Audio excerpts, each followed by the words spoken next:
Hello friends, welcome to our channel. Today we're going to take a look at another horrible case with you. The case of Jaime Melgar. Sandra Melgar often lies in her small prison cell, reflecting on the unexpected turns her life has taken. She never imagined she'd become a widow and a suspect in her husband's murder. A year and a half after his tragic death, a grand jury indicted her. And nearly 5 years later, a jury convicted her based solely on circumstantial evidence. There was no clear motive or physical proof linking her to the crime. Since her husband's passing, every day has been a living nightmare for Sandra, now 59. Sometimes, she still expects to go back home and catches herself wanting to share things with him, only to remember he's gone. In a recent interview, Sandra's blue eyes were red and puffy from crying. She said with tears streaming down her pale cheeks that it didn't feel like he was really gone and that it was like he was just away on a trip. She paused, then continued that she tried not to dwell on it and knew she would see him again. For the past 10 months, Sandra had been imprisoned at the William P. Hobby Unit, a women's prison in the Texas countryside. Sandra maintains contact with her friends and family, many of whom still believe she is innocent. Despite the difficulties of communicating in a noisy prison environment and her soft voice, she regularly talks to her daughter, Elizabeth Liz Melgar Rose. Sandra also writes letters to her friends, who keep her updated about her Pomeranian, Lola, who was at home on the night of the incident. Thanks to the efforts of one of her closest friends, Sandra gets to spend a couple of hours with a rotating group of friends and family every weekend.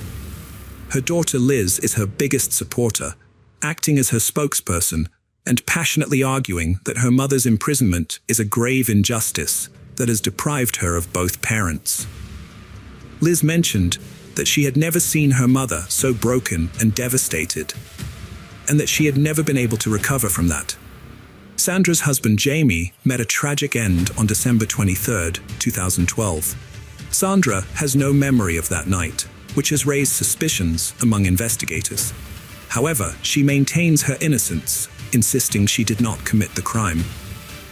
As Sandra sits in her prison cell, her thoughts often go back to the evening of their 32nd wedding anniversary, on December 23, 2012. That night, she and Jaime had celebrated together. Later, she was awoken by their barking dogs to find herself bound and gagged on the closet floor, her head throbbing and her body aching. Sandra tried to stretch her legs and peek through the gap under the closet door, but her bindings and 2 hip replacements limited her movement. Even if she could free herself, a chair blocked the door handle, preventing her escape. In the same closet, she would later discover her husband Jaime, lying lifeless with 31 stab wounds to his hands and chest. The white walls were now stained with blood, and a grey telephone cord was used to bind Jaime's feet. A medical examiner later determined that all of Jaime's injuries were defensive wounds, indicating that he had fought back against his attacker instead of trying to escape. One particularly vicious blow had nearly severed his right thumb, which likely contributed to the extensive blood splatters found in the closet and bedroom. The bedroom was in disarray, with dresser drawers open and clothes, books, and pill bottles scattered all over the floor.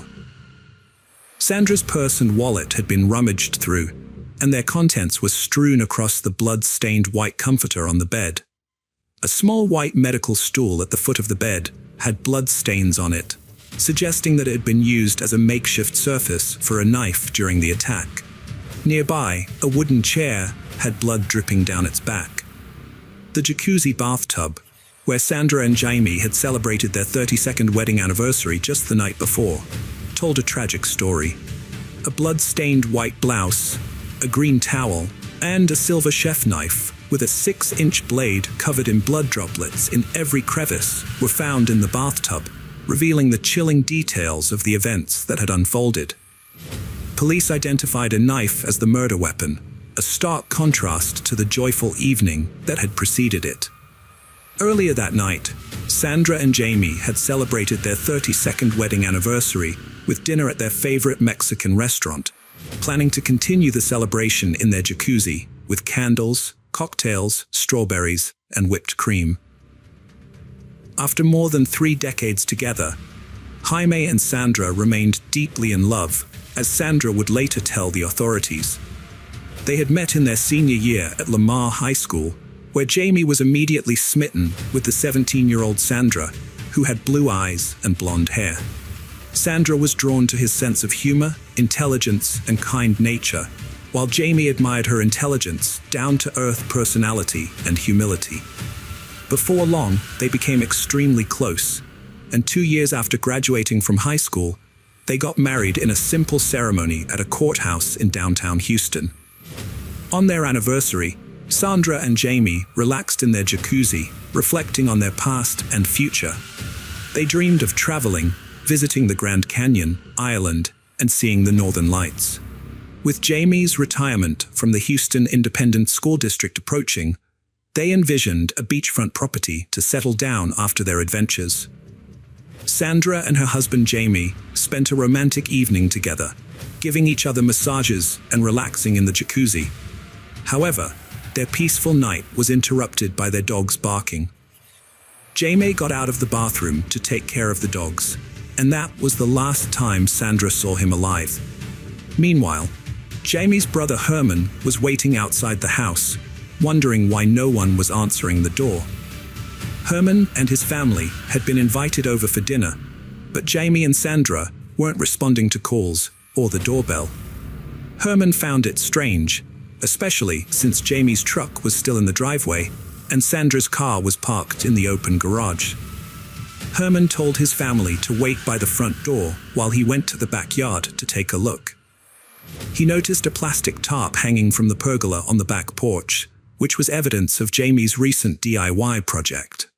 Herman then went back to the front yard and decided to check the laundry room door inside the garage. If it was locked, he thought they would leave, but to his surprise, the door was unlocked. He entered the house, finding it dimly lit, gray, and stuffy, with all the blinds closed. As he opened the front door, the dogs started barking and jumping around, creating an unsettling atmosphere. That was when they heard muffled screams. Herman rushed to the back of the house and found a large chair blocking the closet door in the bathroom. Inside, he found Sandra lying on the floor in a black satin nightgown, screaming for help. Herman and his wife Maria worked to free Sandra from the tight restraints that bound her arms and legs. To help, Herman got a pair of scissors from the bathroom. Meanwhile, Sandra repeatedly asked, "Where's Jaime?" She had visible bruises on her arms, including a dark one on her left bicep. After Herman and Maria finally freed her, Sandra rushed into the bedroom and found Jaime's lifeless body hidden in the closet, his feet sticking out.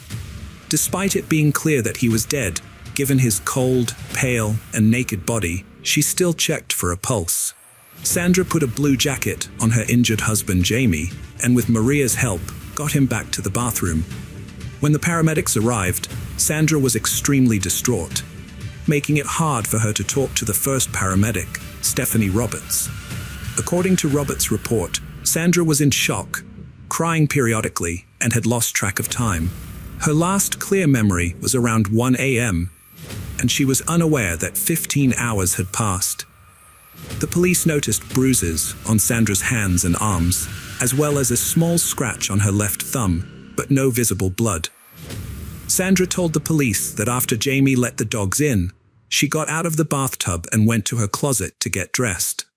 Then, she claimed to have no memory until she woke up in the closet at an unknown time, eventually screaming for help, but possibly falling back asleep due to a seizure. Sandra had several serious medical conditions, including lupus, rheumatoid arthritis, and grand mal seizures, which had forced her to resign from her job as a licensed vocational nurse. In the weeks leading up to Jaime's murder, Sandra experienced warning signs of an impending seizure, known as auras. After a seizure, she would sleep for hours, then wake up feeling disoriented, confused, and in pain. During the investigation, Sandra was questioned by Sheriff Sergeants Shah Khazal and James Duay at the Harris County Sheriff's Office. Sandra felt uncomfortable in the cold interrogation room and asked to take a polygraph test, despite feeling cold and shaky. The 3-hour interrogation focused on the 36 hours leading up to Jaime's death. Sandra spoke softly and complained of having a headache. She recalled specific details about her activities, such as removing her boots in the bedroom and their conversation in the jacuzzi. However, she struggled to remember other details, and her memory was unclear. Sandra initially said Jaime had left her alone for 15 minutes to let the dogs in before she got out of the jacuzzi. Later, she thought it might have been around 5 minutes. She admitted to being bad at keeping track of time and was just making guesses about the timeline. When asked about their future plans, Sandra became overwhelmed and burst into tears. Cazal suggested that Sandra might have been involved in Jaime's death, which prompted Sandra to ask for a lawyer, saying she wasn't going to answer any more questions because she felt confused. Douay asked Sandra if she would take a polygraph test, but she refused, citing concerns about her nervousness, physical symptoms, and the potential for the results to be used against her. She wanted to consult with a lawyer first. Douay seemed frustrated by her refusal, implying that it suggested she had something to hide. He warned Sandra that the investigation would be thorough and that they would gather information about her husband, and their relationships with neighbors and family members. Sandra hoped the investigation would focus on someone else, insisting she wasn't involved in Jaime's murder. When asked about her relationship with her husband, she described it as great, even better lately. As the interrogation neared its end, the detectives grew frustrated with Sandra's claims of having no memory of the events. They pressed her, wondering how she could have been unaware of her husband being brutally stabbed in the bedroom just a few feet away, and why she hadn't heard his screams. Detective Cazal implored her to help, but Sandra repeatedly denied having heard anything, covering her face with her hands. Cazal and Douay left the cold, confined room, leaving Sandra crying with her face in her hands. Later, Cazal contacted the Harris County District Attorney's Office to file murder charges against Sandra.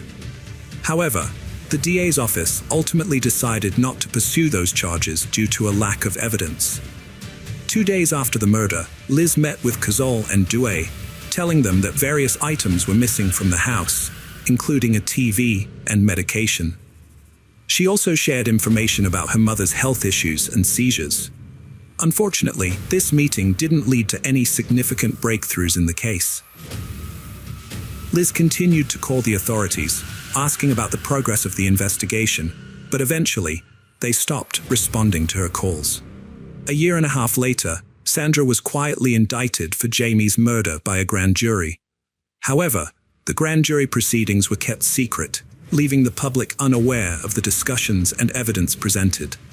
Sandra's case moved slowly, passing from one prosecutor to another over the next 3 years.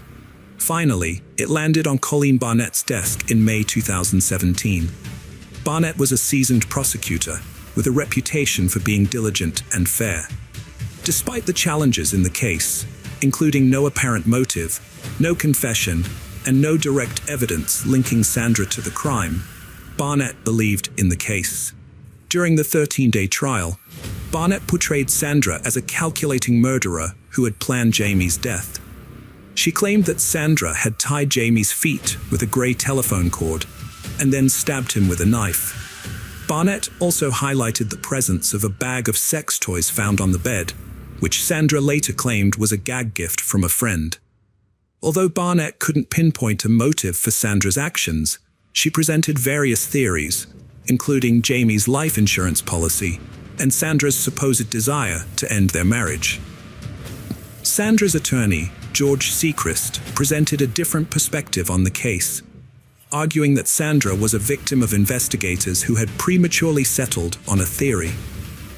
He claimed that the lack of physical evidence connecting Sandra to the crime, including the absence of her blood at the scene and cuts on her hands, suggested that she was not involved.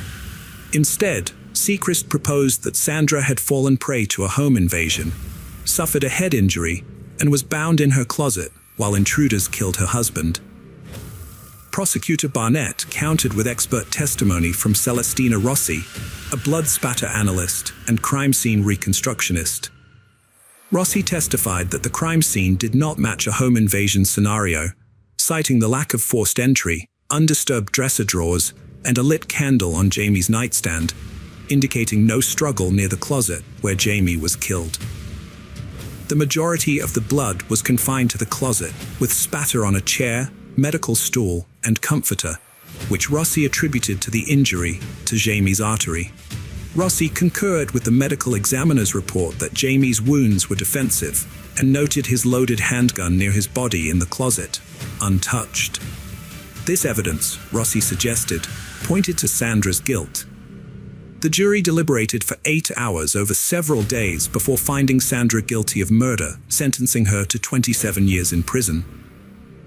The jury foreman later explained that they did not believe Sandra was a threat to society and wanted to give her a chance to see her grandchildren.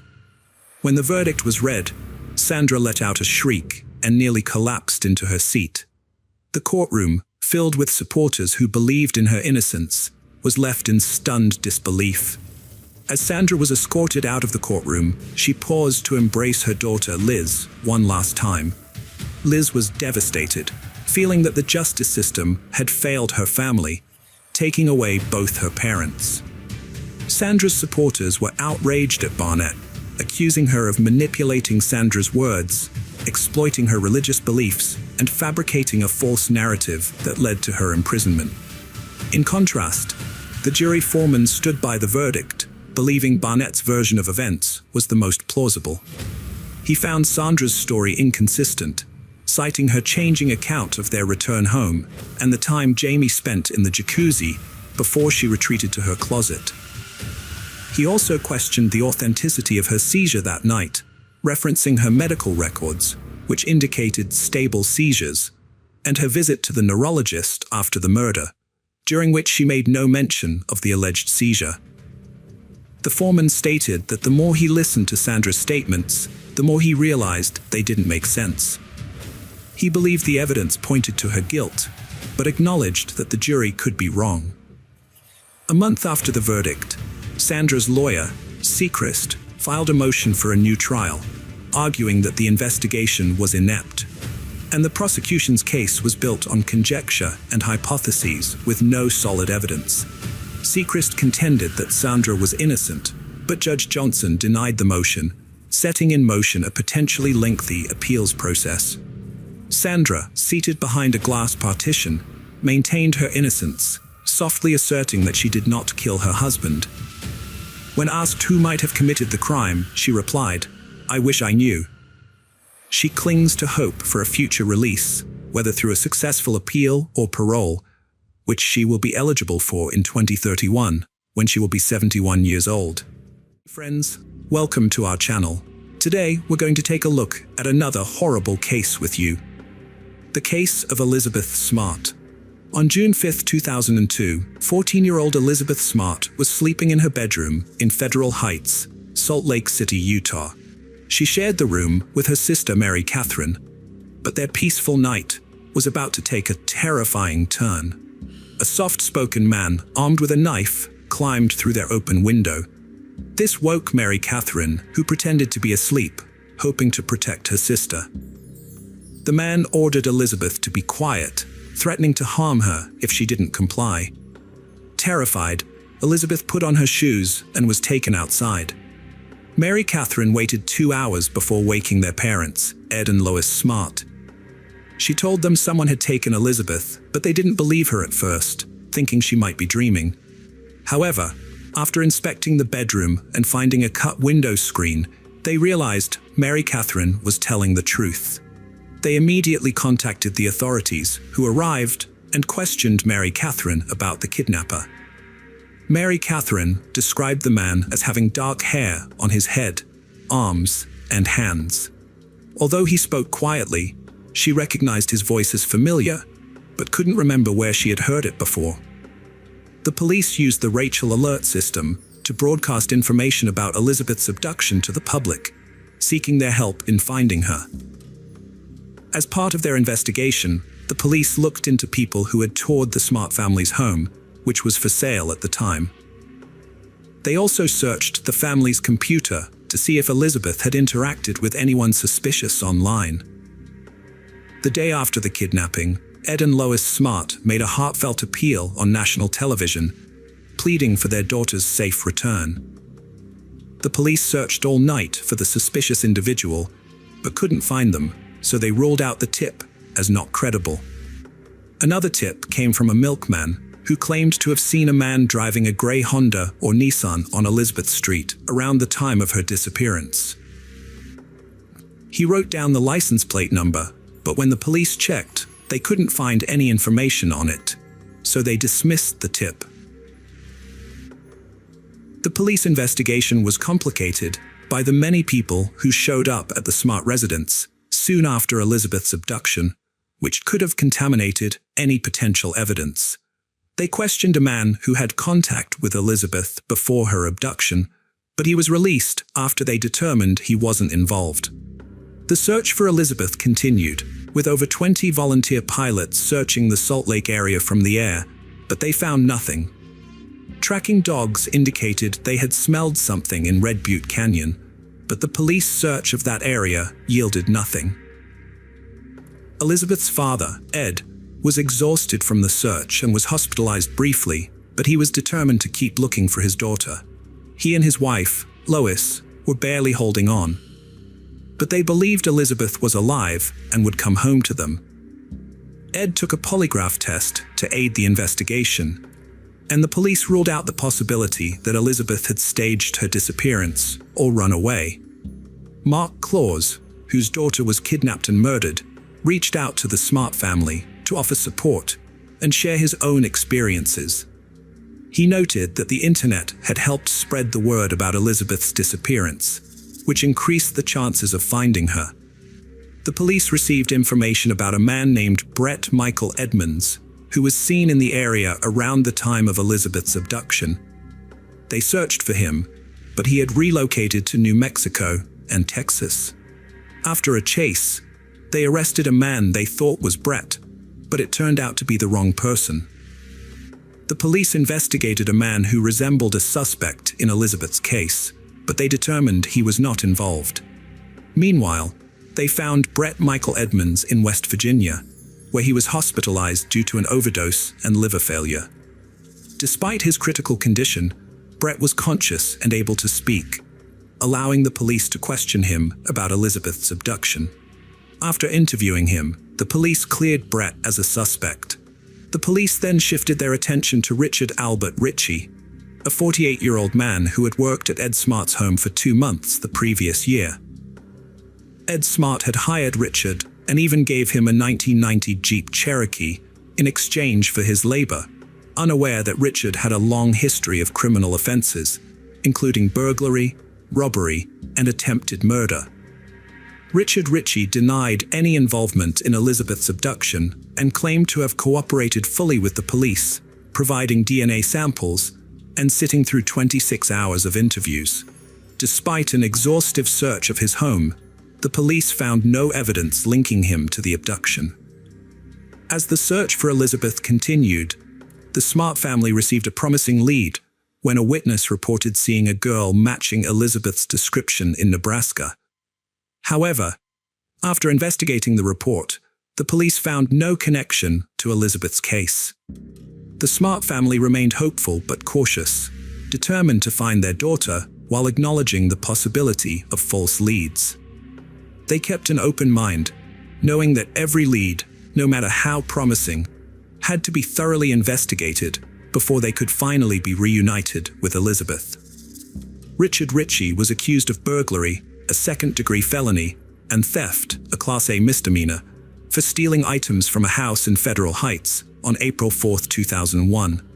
He was also charged with theft, a third-degree felony, for stealing jewelry and a perfume bottle worth $3,500 from the Smart house on June 6, 2001. However, these stolen items were not related to the investigation into Elizabeth Smart's kidnapping. Salt Lake District Attorney David Yoakum announced the charges in a press conference.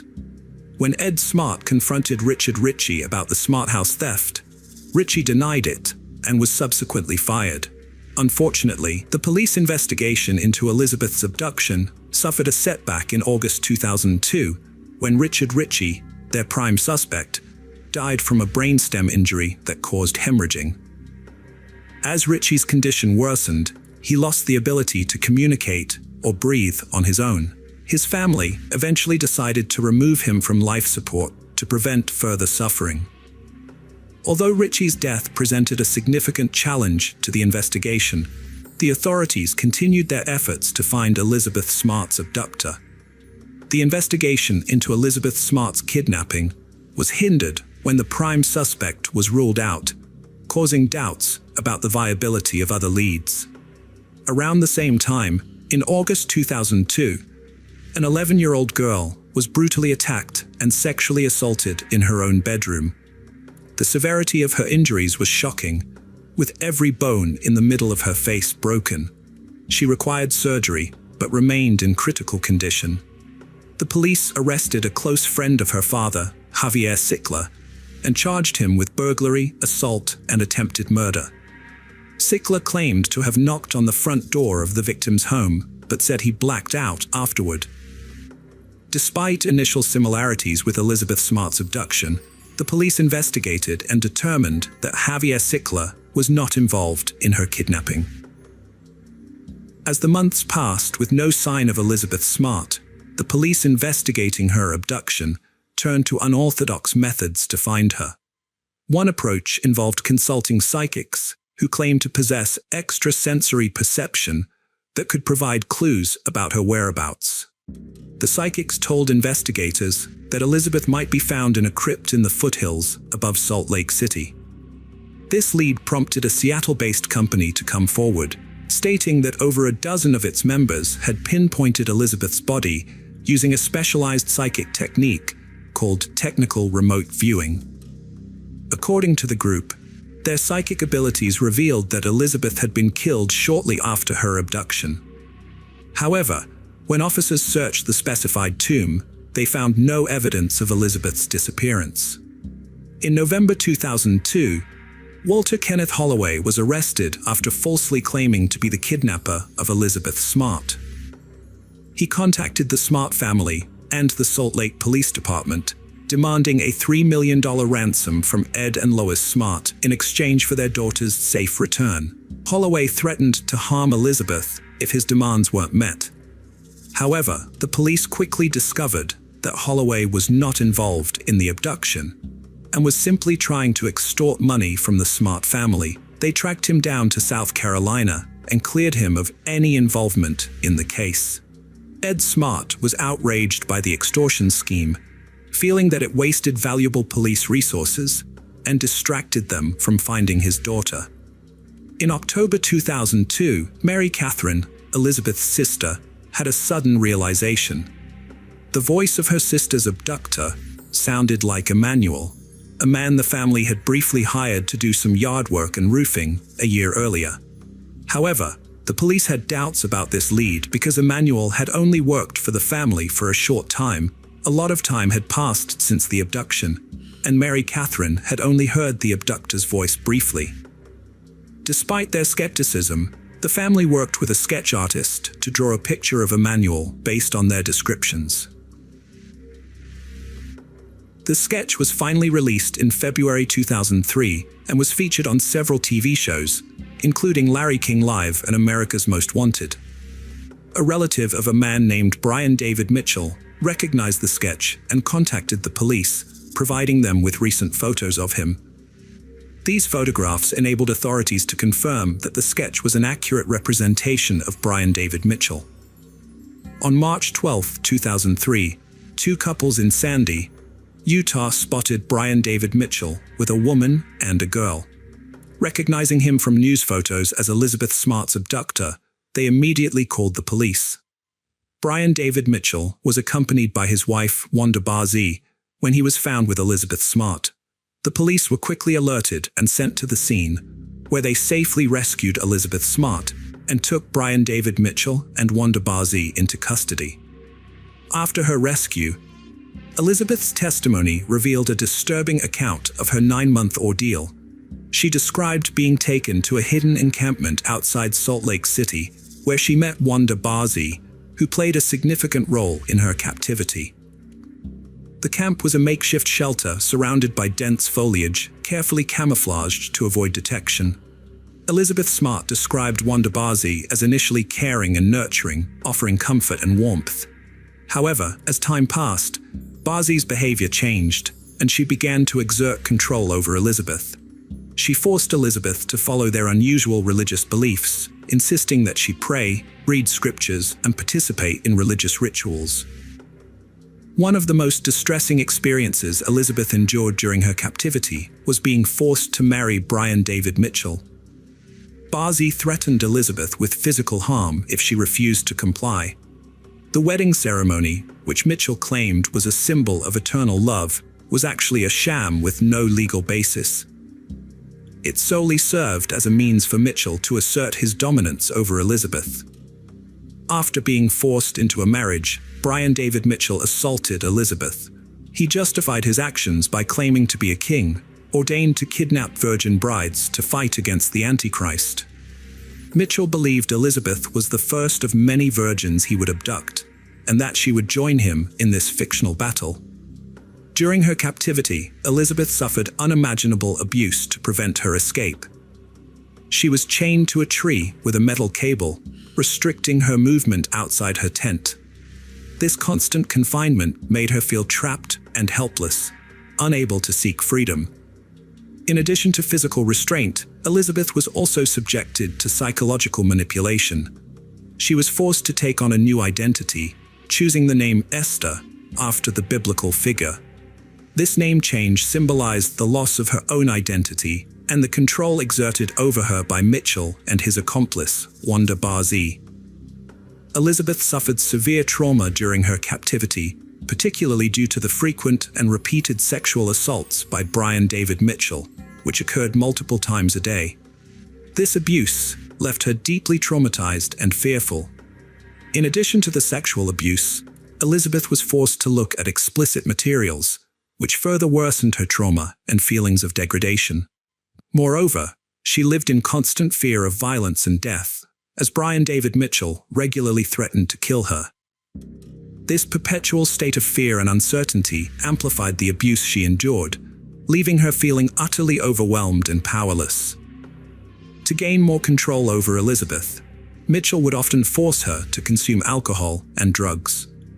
He used these substances to reduce her ability to resist him and make her more vulnerable to his control. As a result, Elizabeth was frequently disoriented and helpless, making it easier for her abusers to commit their atrocious acts. After a lengthy legal process, Wanda Barzee admitted to her role in Elizabeth's kidnapping and was sentenced to 15 years in both state and federal prison, with the sentences to be served concurrently. In 2016, her federal sentence was terminated, and she was transferred from a Texas prison to a Utah prison to begin serving her state sentence. When Wanda Barzee was set to be released in September 2018, Elizabeth Smart, who had become a child safety advocate, strongly objected to her release. Elizabeth believed that Barzee still posed a threat to others, as she had never shown remorse for her actions or any signs of rehabilitation. Despite Elizabeth's protests, Wanda Barzee was released from prison. Elizabeth Smart's protest attracted extensive media attention and brought to light the ongoing concerns about the release of convicted criminals from prison. After a lengthy legal battle, Brian David Mitchell was finally sentenced to life in prison for kidnapping Elizabeth. At his sentencing hearing, Elizabeth took the opportunity to confront her kidnapper directly, delivering a powerful and emotional statement. In her statement, Elizabeth described the immense pain and trauma Mitchell had inflicted upon her, explaining that the 9 months she spent in captivity had stolen a part of her life that she could never recover. Despite this horrific experience, Elizabeth demonstrated remarkable resilience and determination, assuring Mitchell that she would go on to live a good life, unperturbed by the darkness he had brought into her world.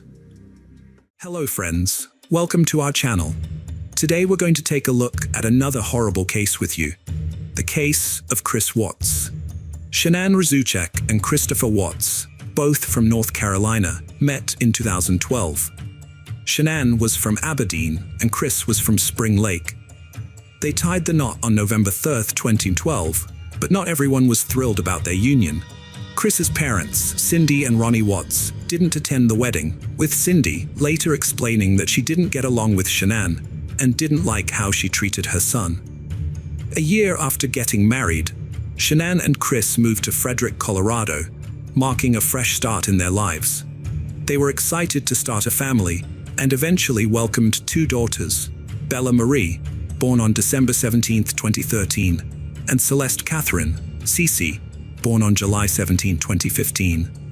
Shanann had been diagnosed with lupus, a chronic autoimmune disease, at a young age. Despite the challenges this presented for getting pregnant, Shanann defied the odds and became a mother twice. She was known for her kindness, compassion, and positivity, and was determined to create a happy life for herself and her family. Shanann was a loving and exceptional mother, and her vibrant personality drew people to her. Every morning, she would send her friends heartfelt texts that read, "Good morning, beautiful," making them feel cherished and uplifted. Her daughters, Bella and Cece, were the center of her universe, and she devoted herself to nurturing and supporting them. Shanann was active on social media, sharing videos that offered a glimpse into her daily life and that of her daughters. Her friends and family cherished these videos, which showcased her warm personality. In many of these videos, Shanann expressed her deep admiration for her husband, Chris, portraying him as a loving husband and father. However, those close to the family found Chris difficult to connect with on a deeper level, as he tended to keep to himself. Despite their reservations, Shanann's family and friends accepted Chris because of her deep love for him. However, the couple was struggling financially, and in June 2015, they filed for bankruptcy due to a heavy mortgage, multiple car payments, loans, medical bills, and significant credit card debt. At the time, Chris worked at Anadarko Petroleum, while Shanann worked at a children's hospital call center. However, by 2016, Shanann had changed careers, becoming a consultant for a multi-level marketing company, selling a nutritional supplement administered through a patch. Shanann loved her job, and it showed. As her co-worker Cynthia de Rosette put it, she had a way of making everyone she met feel her positive energy. Despite being happy with her life, Shanann had one wish: to have a baby boy to complete her family with her husband and two daughters. In spring 2018, Shanann got an unexpected but wonderful surprise. She was pregnant again. Overjoyed and excited, she wanted to capture her husband Chris's reaction. So she planned to surprise him on May 28th with the news. Further tests confirmed Shanann was having a baby boy. Shanann and Chris chose the name Nico for their new baby. When they told their daughters Bella and Cece they would be big sisters, the girls were happy. In the summer of 2018, when Shanann was pregnant with Nico, she visited her family in North Carolina while Chris stayed behind in Colorado for work. Shanann took her daughters, Bella and Cece, to visit Chris's parents, Cindy and Ronnie, despite having a strained relationship with them. During the visit, Cindy prepared a snack for Cece without considering Shanann's prior warning about Cece's severe nut allergy. As a result, the snack contained peanuts, which put Cece's life in danger. Shanann was deeply disturbed by this incident, feeling that Cindy had recklessly disregarded her granddaughter's safety. Shanann expressed her outrage and disappointment in a text message to Chris, accusing his mother of intentionally trying to provoke her by putting Cece's life at risk. She urged Chris to confront his father about Cindy's behavior, implying that if Chris didn't take action, it would suggest he was complicit in his mother's harmful actions, and that Shanann's concerns for her children's safety were justified. While Shanann was visiting her family in North Carolina, she noticed a sudden change in Chris's communication style. He stopped responding to her messages and calls, leaving her confused and concerned. When she asked him what was going on, Chris explained that he had taken on more responsibilities at work due to the arrival of new employees, but reassured her that everything was fine. A week later, Chris flew to North Carolina to spend time with Shanann and their two daughters, Bella and Cece. The girls were excited to see their father and ran to hug him as soon as he arrived. Chris was enthusiastic in his greeting, scooping them up in a tight hug. However, his greeting to Shanann was noticeably colder. Instead of a kiss, he simply nodded at her. Shanann felt hurt and surprised by Chris's distant behavior, and she couldn't help but confide in a friend about her growing concerns through a text message. Shanann felt like she was living with a stranger, not the man she married. She was saddened and confused by the change in Chris. When they were in the same room, he refused to talk to her, and instead, they communicated through their phones. Shanann sent a heartbreaking text to her friend, explaining the situation, and even shared a photo of them sitting on separate couches, facing away from each other. Shanann suspected that Chris might be interested in someone else, which shocked her friend. However, her friend disagreed, saying that Chris loved Shanann too much to do that. But Shanann was devastated because Chris had told her that he no longer thought they were compatible. This was a huge surprise to Shanann, who had always believed their love was strong. Chris had confessed to Shanann that he had hoped getting her pregnant would change his feelings, but it didn't. Shanann was devastated to hear this, as she treasured their relationship and thought their love could overcome any obstacle. Desperate to save her family, Shanann proposed that they attend couples counseling to work through their issues. However, Chris refused. Shanann was willing to do whatever it took to rescue their relationship, but she realized Chris was not willing to meet her halfway. Despite her best efforts, Shanann came to understand that Chris was unwilling to compromise on anything. After their return to Colorado from North Carolina, the family settled back into their routine. However, Shanann soon left for another business trip, this time to Arizona. During her trip to Arizona, Shanann's friends noticed a change in her behavior. She seemed confused, distressed, and not her usual cheerful self. One evening, while they were all in their hotel room, Shanann opened up to her friends about her concerns.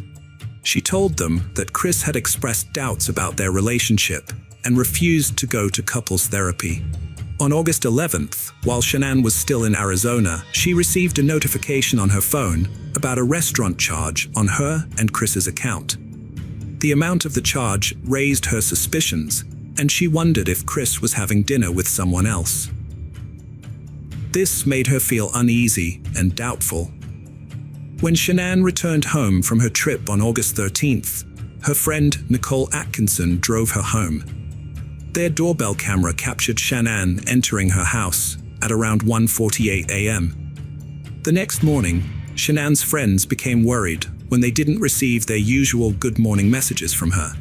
They knew she had an important doctor's appointment at 9:30 a.m. and were concerned that something might be wrong. When Shanann missed a 12:30 p.m. business meeting, her close friend Nicole Atkinson became alarmed. As the day went by with no word from Shanann, Nicole's concern grew. She sensed something was off. Feeling a strong urge to act, Nicole drove to Shanann's house.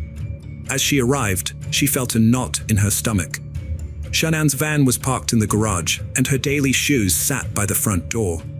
Nicole knocked on the front door, hoping Shanann would emerge, explaining that she had overslept after her flight the previous day. But there was no response. One of Shanann's friends contacted her husband Chris, telling him they couldn't reach her. Chris reassured them, thinking Shanann might have taken their daughters to a friend's house. Shannan's friends were puzzled by Chris's response because they had all been in touch with each other, and none of them knew where Shanann was. She had no plans to meet up with any of them. As a result, her friends told Chris they planned to contact the Frederick Police Department to report Shanann and their daughters, Bella and Cece, as missing. However, Chris did not want to involve the police. One of Shannan's friends, Nicole, was so worried that she went ahead and called 911 to report the 3 missing. After Nicole's call, a police officer from the Frederick Police Department arrived at the Watts home. The officer's body cam footage showed Nicole's distress as she explained what she knew about Shanann and her daughters. When Chris arrived, he approached the officer, but unlike Nicole, he did not appear to be very concerned, despite his wife and daughters being missing. During a search of Shanann and Chris's home, the officer found Shanann's purse, which contained her medication and that of her 2 daughters. This finding concerned Shanann's friend Nicole, but Chris, her husband, remained unusually calm. The officer also discovered Shanann's wedding pants on the bedside table. Afterwards, the officer and Chris went to a neighbor's house to review the footage from their security camera. The camera captured footage of Chris's driveway and garage, showing him opening the garage door, moving around, and leaving the house at 5:28 a.m. When Chris watched the footage with the police, his behavior changed. He became nervous and fidgety, which didn't go unnoticed by his neighbor, who suggested to the officer that Chris wasn't acting normal. Chris's reluctance to search for his wife and daughters, Bella and Cece, raised concerns among Shanann's friends, who found it incomprehensible that he wasn't worried about their disappearance. As the investigation unfolded, the police canvassed the neighborhood, asking residents if they had seen Shanann or anything unusual. The FBI and the Colorado Bureau of Investigation joined the search the next day, along with the Boulder Police Department's cadaver dogs, which searched the property and inside the house. During the search, an officer handling a cadaver dog commented that the house smelled of cleaning products and seemed unusually clean. The officer's suspicions were raised by a comment, leading them to inspect the cleanliness of the home more closely. The presence of cleaning products hinted that someone might have tried to hide evidence or erase potential clues. While his house was being searched, Chris gave an interview to 2 Denver news stations outside his residence. During the interview, Chris claimed that he and Shanann hadn't argued before she left, but he did mention they had an emotional conversation. Chris appealed to whoever was holding his family, begging for their return and expressing his desire to be reunited with them. He emphasized that his house felt empty without them, but his behavior during the interview raised concerns. Chris appeared cold and unemotional, which surprised those who knew him. Shanann's friends, who watched the interview, were disgusted by Chris's nonchalant demeanor, finding it strange and contradictory to his plea for his family's return. On August 14th, Special Agent Coda conducted an interview with Chris. During the conversation, Chris suggested that Shanann might have taken the girls to a friend's house to unwind. Meanwhile, the police station received a flood of tips about possible sightings of Shanann and the girls. The department received various photos, which Chris was asked to review to see if he could identify his missing wife and daughters. However, he was unable to provide any identifications. Agent Coda also asked Chris about his marriage to Shanann during the interview. Chris claimed that he had never been unfaithful to Shanann, and, to the best of his knowledge, she had never been unfaithful to him either. He explained that they were the type of couple who would confide in each other if they ever felt tempted to stray. One notable aspect of Chris's behavior during the interview caught Agent Coda's attention. Chris frequently made hand movements towards his neck. Agent Coda's intuition was growing stronger, suggesting the movements might be pointing to a more sinister truth. During the interview, Agent Coda stepped out briefly to share his concerns with the other officers, suspecting Chris might have strangled Shanann. As the hours ticked by with no sign of Shanann and her daughters, the loved one's anxiety turned to desperation. Despite their fears for Shannan's safety, they held on to the glimmer of hope that Bella and Cece might still be alive. The lack of updates from the authorities only added to their distress. After a 3-hour interrogation, Chris was released from the police department, but the police instructed him to return the next day, August 15th, for a polygraph test. Here's what happened. Chris agreed to take a polygraph test to help with the investigation into his family's disappearance. On August 15th, Chris picked up his father from the airport and went to the Frederick Police Department, where Tammy Lee from the Colorado Bureau of Investigation administered the test. During the test, Chris denied any involvement in his family's disappearance and claimed not to know where his wife Shanann was. However, the results of the test were not in Chris's favor. This led the detectives to strongly suspect that Chris was responsible for the deaths of his wife and daughters. Tammy Lee, a highly skilled polygrapher, confronted Chris about the test results. Chris admitted that he had caused Shanann emotional pain, but denied physically harming her. He also confessed to having an affair with a co-worker named Nicole Kessinger, which he deeply regretted. Despite his confessions, Chris still denied any involvement in his family's disappearance. At one point, he asked to have his father, Ronnie, present during the interview. The officers were hesitant, worried that this might lead Chris to ask for a lawyer. Chris Watt's father was allowed to accompany him in the interrogation room, a risky move that detectives hoped would prompt Chris to confess. And it worked. Chris admitted to killing Shanann, but claimed he did so because she had harmed their daughters, Bella and Cece. However, this excuse was immediately met with skepticism by Shanann's friends, who knew she would never hurt her children. In fact, Shanann was eagerly awaiting the birth of her third child, a son named Nico. During the interrogation, Chris disclosed the location of Shanann's body, which he had buried in a shallow grave at one of his work sites. He also revealed that he had disposed of his daughters' bodies in oil tanks. Despite this, Chris continued to deny any involvement in their deaths. Even after being arrested and taken into custody, the detectives never believed Shanann was responsible for harming her daughters. In the end, Chris pleaded guilty to avoid the death penalty and was sentenced to life in prison without parole. At the sentencing hearing for Chris, the judge expressed outrage over the brutal crime Chris had committed, calling it the most inhumane and vicious one he had seen in his entire career of handling thousands of cases. Years later, Chris confessed to murdering his wife Shanann in their bed. According to Chris, he strangled her after she discovered his infidelity and threatened to take their daughters away. Chris then put Shannan's body in his truck and drove to his work site with their two daughters. Tragically, Chris admitted to killing his daughters one by one at the site, with one daughter forced to witness the murder of her sister before meeting the same fate. Hello friends, welcome to our channel. Today we're going to take a look at another horrible case with you, the case of Mary Catherine Higdon. Mary Catherine Higdon was born in 1994.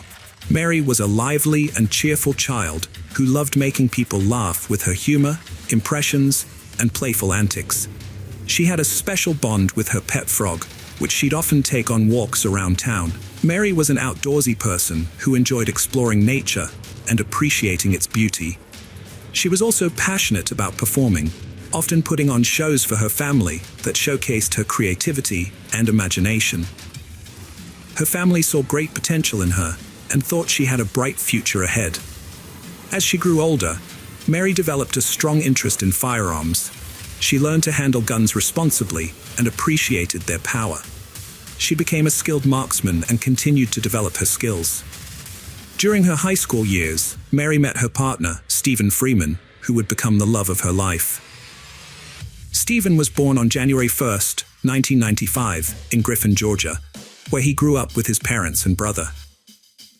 He had a happy childhood, surrounded by a loving family and many friends who described him as laid-back, kind, and helpful.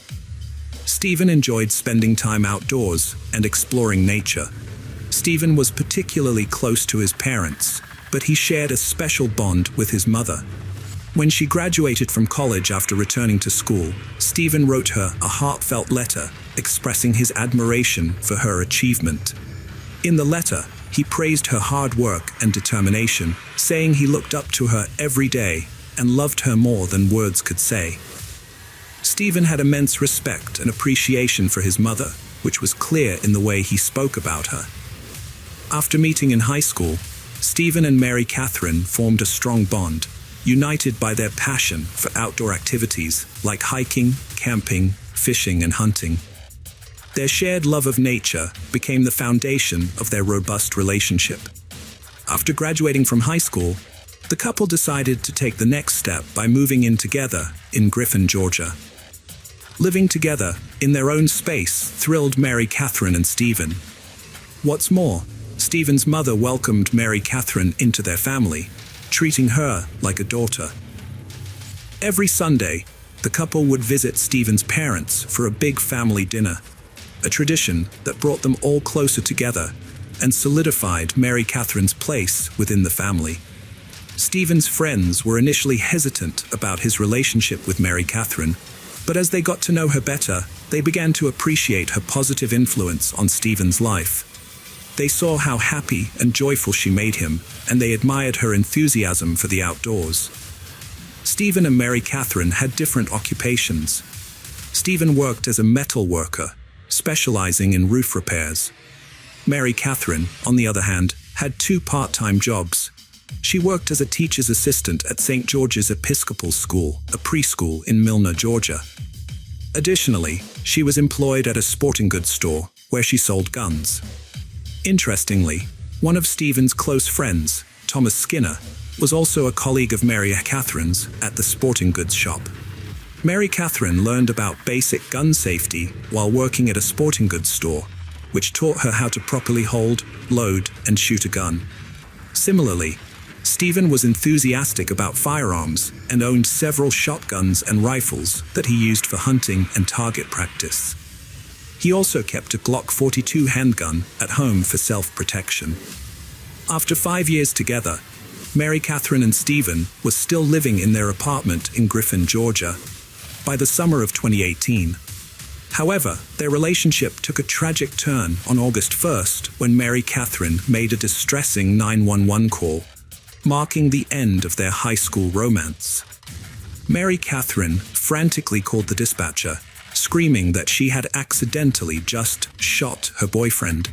The police quickly responded to the emergency call and arrived at the apartment shared by Mary Catherine and Stephen. They found Mary Catherine in a state of panic, crying and hyperventilating as she knelt beside Stephen's motionless body. She repeatedly wailed that she could not lose him, her voice filled with anguish and desperation. As the police carefully moved Mary Catherine away from Stephen, they were able to assess his condition.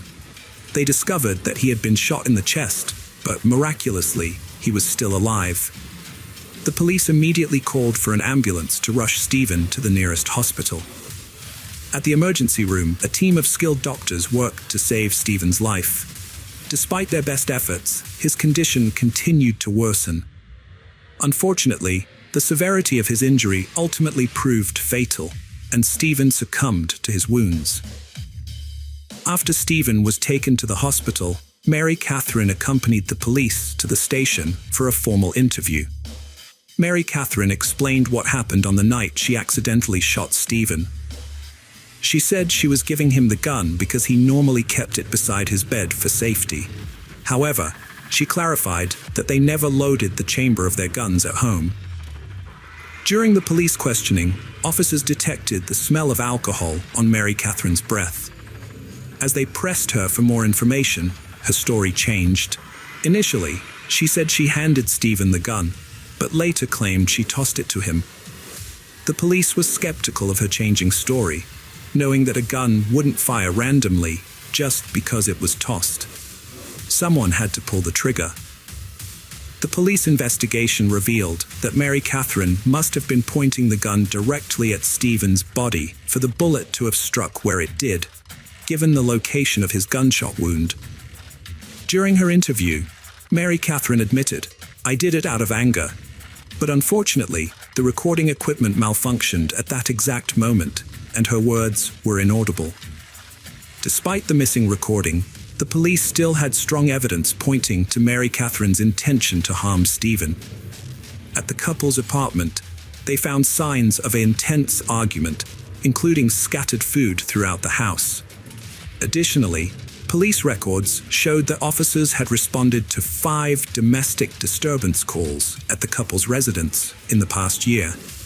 The police also discovered that the gun used in the shooting was loaded on the night of the incident, contradicting Mary Catherine's claims. These findings collectively led the police to conclude that Mary Catherine had intentionally shot her boyfriend Stephen. The police found cooking grease residue on the gun and magazine, leading them to believe Mary Catherine, who was cooking dinner at the time, had loaded the weapon. After Mary Catherine shot Stephen, the police questioned his friends to learn more about their relationship. According to his friends, Mary Catherine and Stephen's relationship was marked by constant fighting and toxicity. They reported that the couple frequently had intense, heated arguments. Mary Catherine was described as possessive and verbally abusive towards Stephen, with signs of mental instability that heightened the tension between them. Whenever Stephen tried to create distance by leaving their apartment, Mary Catherine would barrage him with relentless texts and calls, forcing him to block her. One of Stephen's friends revealed that Stephen had confided in him about Mary Catherine's history of threatening him with a gun. Specifically, she had pulled a firearm on him at least 3 times in the past.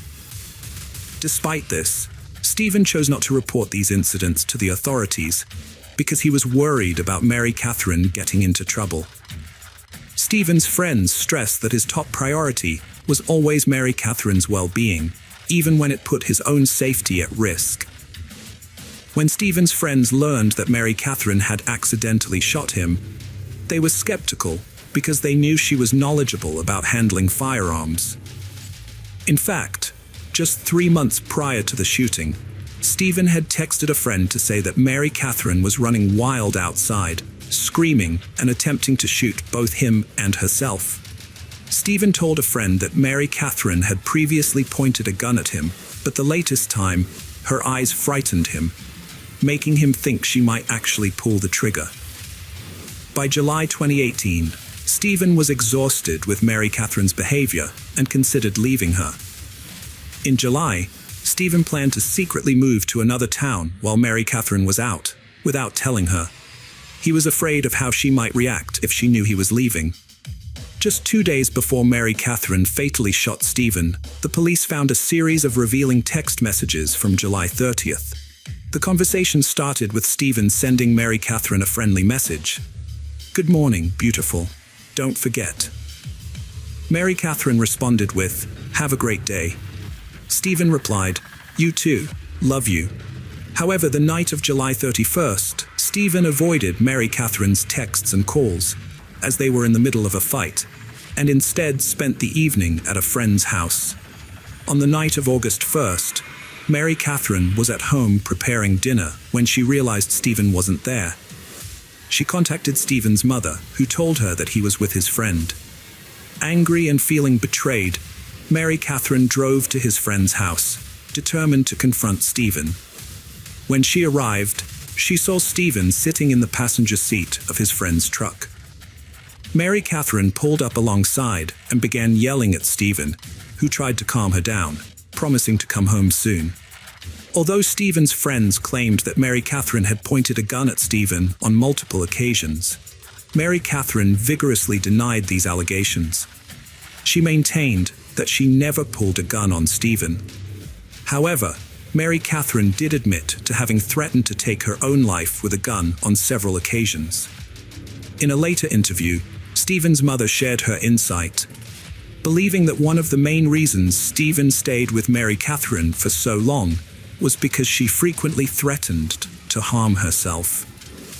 Stephen was afraid that Mary Catherine would follow through on her threats if he decided to leave her. However, on the night of the incident that led to Stephen's shooting, Mary Catherine claimed that Stephen was the one who became aggressive and violent. According to her, Stephen threw the dinner she had prepared in her face. Mary Catherine stated that she only picked up the gun to defend herself and scare Stephen away. She wanted him to leave the apartment, but Stephen allegedly lunged at her, which frightened her. As she backed away, the next thing she knew, Stephen was bleeding from the chest. At the time of the shooting, Mary Catherine didn't tell the police her version of events because she was embarrassed to admit that Stephen had a history of violence towards her. She claimed that Stephen had hit her in the past and was controlling. She even recalled an incident where Stephen kicked her out of bed with such force that she hit her head on the door frame. However, Stephen's friends had a different perspective on their relationship. They claimed to have witnessed Mary Catherine being physically aggressive towards Stephen, stating that she had slapped him hard in the face. Mary Catherine's sister contradicted her account of their relationship, revealing that she had seen bruises on Mary Catherine's arm 2 weeks before Stephen was killed. When questioned, Mary Catherine confided in her sister that Stephen had grabbed her, causing the injuries. After investigating Stephen's death as a murder, the authorities charged Mary Catherine with murder, aggravated assault, and firearm possession during a felony. The prosecution offered her a plea deal, proposing a life sentence with possible parole if she pleaded guilty. However, Mary Catherine declined the offer, opting to stand trial and assert her innocence. At the trial, Mary Catherine maintained that she shot Stephen in self-defense, denying the charges against her. The trial, which began on June 17, 2019, nearly a year after Stephen's death, exposed the tumultuous relationship between Mary Catherine and Stephen. Mary Catherine's lawyers argued that she acted out of genuine fear, citing Stephen's history of violence and abuse. Mary Catherine testified that she was the victim of Stephen's controlling, manipulative, and dangerous behavior, which included physical, mental, emotional, verbal, and sexual abuse. She described being hit, humiliated, and degraded by Stephen on multiple occasions, and shared specific incidents where he smacked her around and verbally abused her. Mary Catherine explained that Stephen's constant threats and abuse left her feeling trapped, fearful for her life, and constantly walking on eggshells to avoid triggering his anger. She presented evidence in the form of text messages, including one where Stephen threatened to punish her, which she said meant he would physically harm her. Another text message showed Stephen's explicit threat to hit her back twice as hard if she defended herself. Mary Catherine's defense team also presented messages that supported her allegations of sexual assault, including a text where Stephen mentioned his red room, which she described as a place where they engaged in violent and aggressive intercourse. Mary Catherine testified that Stephen sexually assaulted her on 2 occasions, including one after they returned from a vacation to Walt Disney World, where he allegedly ignored her pleas to stop and intensified his efforts instead. The defense presented over 60 pages of text messages from Stephen, which showcased his pattern of verbal assaults and threatening behavior towards Mary Catherine. These messages included disturbing images and captions, such as one showing Stephen holding a dead fish, accompanied by the caption, "This is you." Another message showed Stephen's violent threats towards Mary Catherine after she cheated on him, where he wrote, "I'm going to wreck you for wrecking me." The defense also alleged that Stephen's drug and alcohol addiction contributed to his violent outbursts. Mary Catherine maintained that she was the one who ended the relationship, not Stephen, and that her actions on the night she shot him were a result of her desperation to escape the abuse. Mary Catherine claimed that Stephen had reacted violently to some news and had threatened to attack her, causing her to defend herself by grabbing a gun. She said the last thing she had told him before shooting was to get out of her house. However, Stephen's friends and family disputed Mary Catherine's allegations, describing Stephen as a friendly and caring person. Stephen's mother said she was unaware of any threatening messages her son had sent Mary Catherine and did not condone such behavior. Although she acknowledged that Stephen may have said some angry things, she believed he did not mean them. In court, the prosecution questioned Mary Catherine about her story, pointing out that she had never reported any alleged abuse by Stephen. They also presented evidence that Mary Catherine had searched for violent and explicit content online just hours before the shooting. which she claimed was to find ways to make Stephen happy. The prosecution argued that Mary Catherine had changed her story about the shooting multiple times, and that a text from Stephen suggested she had pointed a gun at him before. Additionally, Stephen's friends testified that they had witnessed Mary Catherine's violent behavior towards him. After 4 hours of deliberation, the jury found Mary Catherine not guilty of murder, assault, and other charges. The verdict surprised Stephen's loved ones, who felt that justice had not been served. Later, the jurors revealed that they believed Mary Catherine had intentionally killed Stephen, but there was not enough evidence to prove it beyond a reasonable doubt. This lack of evidence made it difficult to determine whether the shooting was murder or self-defense. Welcome to our channel. Today we're going to take a look at another horrible case with you. The case of Alex Murdaugh. Alex Murdaugh attempted to follow in his family's footsteps by pursuing a law degree from the University of North Carolina, where he met his future wife, Margaret Maggie Branton. They started dating in 1991 and got married 2 years later, on August 14, 1993, at the Second Presbyterian Church in South Carolina. Alex and Maggie had 2 sons, Richard Buster Murdaugh and Paul Murdaugh. Alex joined his family's law firm, PMPD, as a personal injury attorney, aiming to continue his family's legacy. However, unlike his ancestors, Alex misused the power and influence his family's firm provided, covering up financial crimes, theft, and possibly even murder. For over a decade, Alex's dishonest dealings went unnoticed until his youngest son, Paul, was involved in a fatal boating accident. This incident was the latest in a series of suspicious deaths surrounding the Murdaugh family, leading people to speculate that these accidents were not coincidental and were instead part of a larger cover-up, given the family's history and resources. Here's what happened on February 23, 2019. Paul Murdaugh, fresh out of high school, took his family's boat to Pucas Island for a party with friends. The group, including his girlfriend Morgan Dowie, Anthony Cook, and Miley Allman, wanted an unsupervised night of fun. They planned a house party and oyster roast on the island. To make the night complete, Paul used his older brother's ID to buy beer and hard liquor.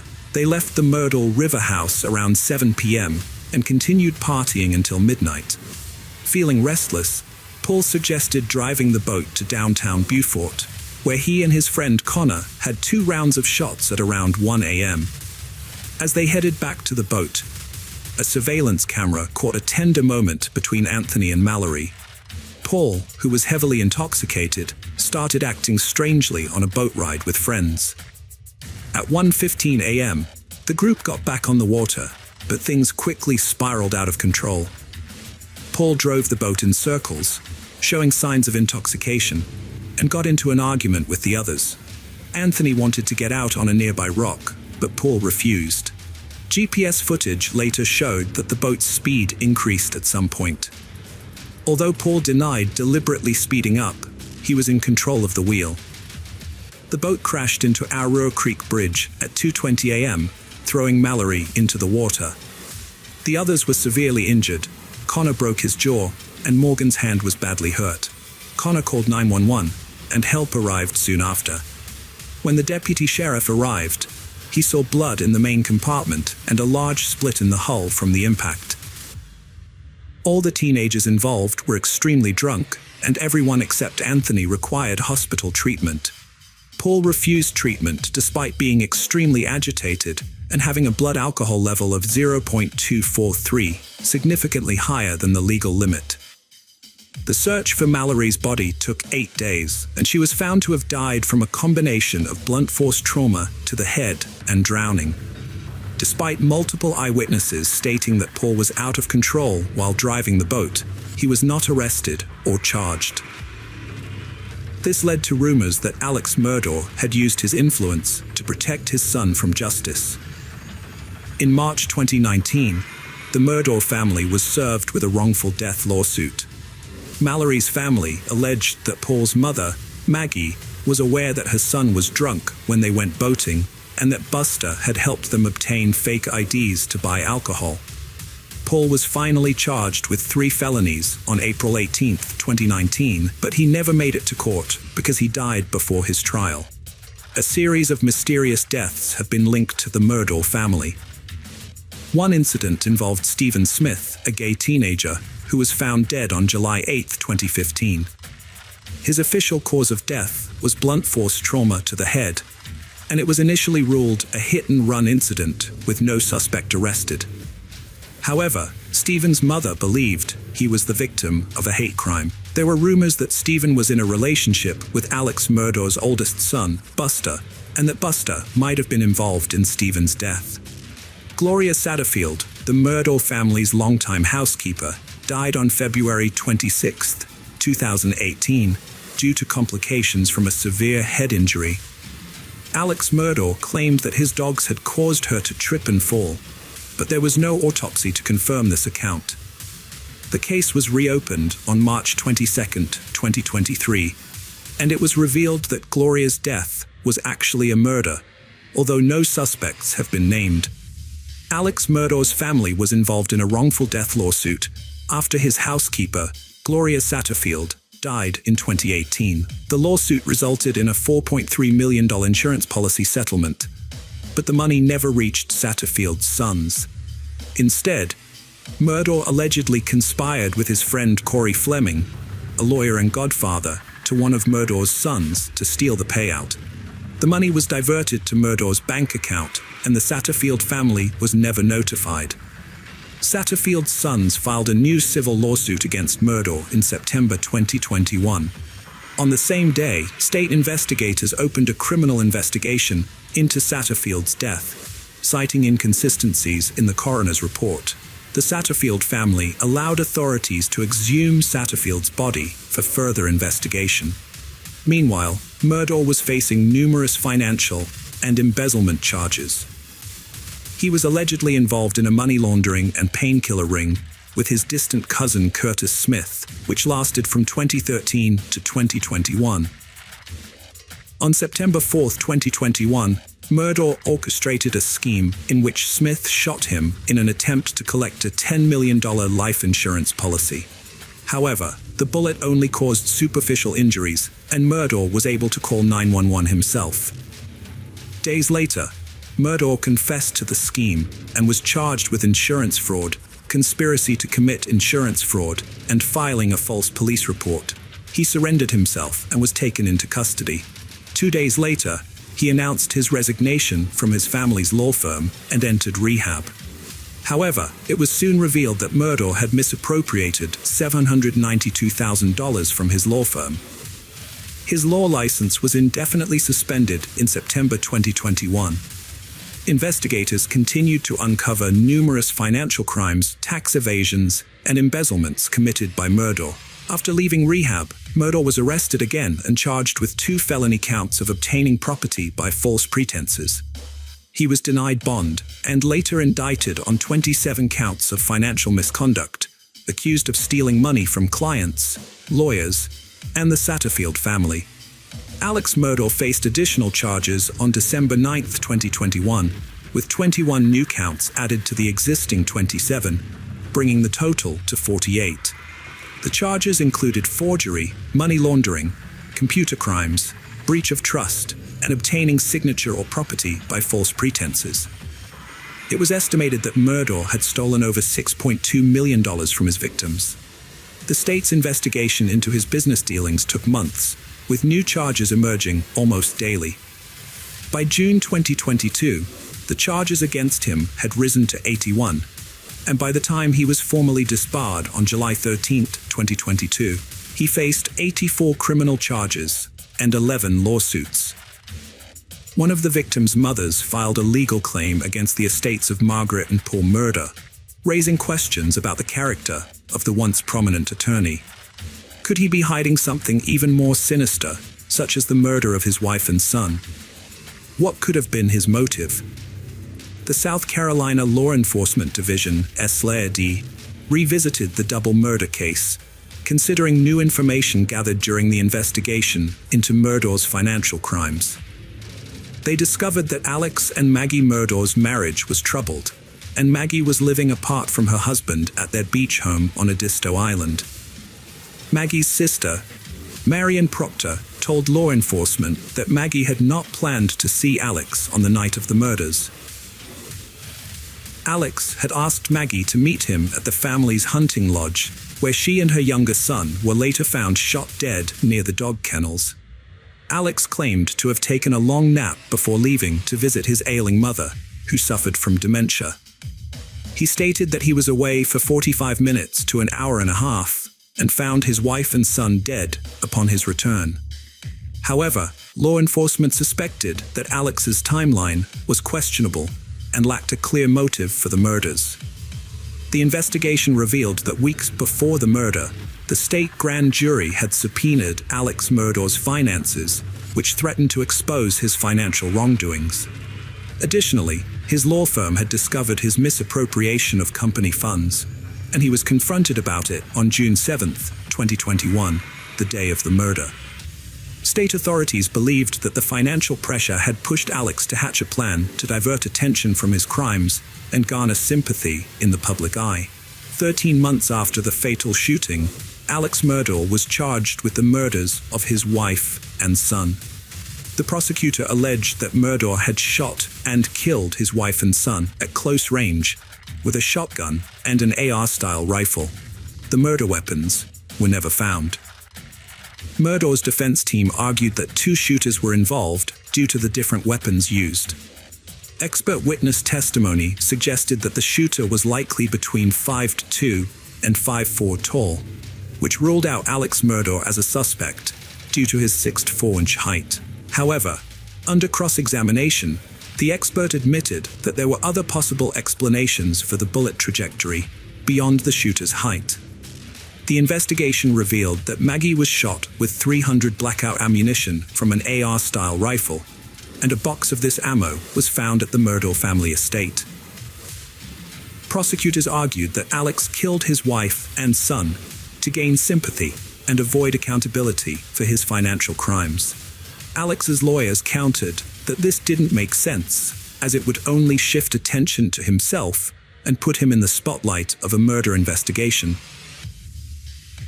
Alex was a person of interest from the start of the investigation, but his lawyer claimed he had an ironclad alibi for the night of the murders and no motive to kill his family.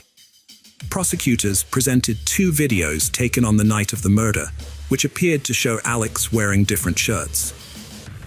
The Snapchat video taken from Paul's phone showed Alex wearing a blue shirt, while the body cam footage showed him wearing a different shirt. Investigators couldn't find the blue shirt, and prosecutors suggested Alex tried to influence a key witness's account of what he was wearing. Cell phone data and testimony from Alex's mother's caregiver confirmed that Alex was only at his mother's home for 15 to 20 minutes, contradicting his claim of staying for 45 minutes to an hour and a half. The most crucial piece of evidence was a video found on Paul's phone, recorded at 8:44 p.m., just minutes before the murders. The video featured the voices of Paul, Maggie, and Alex, placing Alex at the scene of the crime. This contradicted his previous alibi and confirmed his presence at the dog kennels where the murders occurred. Alex testified that he didn't shoot his wife or son, but admitted to lying about his alibi. Alex Murdaugh changed his story, claiming that his opioid addiction and resulting paranoia led him to lie to law enforcement. However, prosecutors argued that Murdaugh fabricated this excuse after murdering his wife and son. They believed he used his wife's phone to create an alibi by making calls and sending texts, including "Call me, babe," at 9:47 p.m. Phone data showed that Murdaugh's and his wife's phones locked simultaneously, and Alex's phone recorded a sudden increase in steps around the time of the murder. Prosecutors suggested this was evidence of him trying to hide or dispose of evidence, but his lawyers disputed this, pointing out that the step patterns on Alex's phone did not match his wife's. The decisive evidence came from a video recorded at the dog kennels. After deliberating for just 3 hours, the jury found Murdaugh guilty on all counts on March 2, 2023. He was sentenced to 2 consecutive life sentences without parole. Additionally, he received a 5-year sentence for possession of a weapon during a violent crime. Murdaugh pleaded guilty to 22 financial crimes as part of a deal, but maintains his innocence in the murders. He appealed his conviction on March 9, 2023. In a surprise move, his lawyers filed a motion for a new trial, alleging that Rebecca Hill, a court clerk, had engaged in jury tampering. Hill denies the allegations, which include advising jurors to disregard Murdaugh's testimony and other defense evidence, pressuring them to reach a quick guilty verdict, and misrepresenting critical information to the trial judge. A hearing is scheduled for Murdaugh's lawyers to present evidence and witnesses to support their claim. However, a judge has not yet been assigned to preside over the hearing. With over 100 financial and drug crime charges pending, as well as multiple lawsuits, it is clear that the Alex Murdaugh case is far from over. Hello friends, welcome to our channel. Today we're going to take a look at another horrible case with you. The case of Michael Haight. Michael Haight was born on January 7, 1980 in Seattle, Washington, and later moved to Cedar City, Utah, with his family after his father finished dental school. As a child, Michael was very active and enjoyed playing sports like baseball, basketball, and soccer. He also excelled in school and achieved the rank of Eagle Scout. After graduating from high school in 1998, Michael worked at a fish plant in Alaska for the summer, where he quickly proved himself as a leader, rising to the position of line manager and overseeing a team of over a dozen men. This experience showcased his strong work ethic and dedication. Michael then embarked on a mission trip to South Brazil with the Church of Jesus Christ of Latter-day Saints, which deepened his faith and commitment to his religious community. When he returned to the United States, he pursued a business degree at Southern Utah University, graduating in 2004. During his time at the university, Michael met his future wife, Tasha Earle, and they fell in love. They got married in the St. George Temple on May 10, 2003. Michael appeared to be a devoted husband and father, often spending quality time with his family at sports events, school concerts, and working on projects together in the garage. On January 4, 2023, a shocking discovery was made at the Haight residence in Enoch. 8 bodies were found, leaving investigators and neighbors stunned. The events leading up to this gruesome finding began when Tasha Haight missed an online appointment and her husband Michael failed to show up for work. Their concerned colleagues contacted the police to perform a welfare check at the Haight residence. When officers arrived, they knocked on the door but received no response. As they surveyed the property, it seemed empty.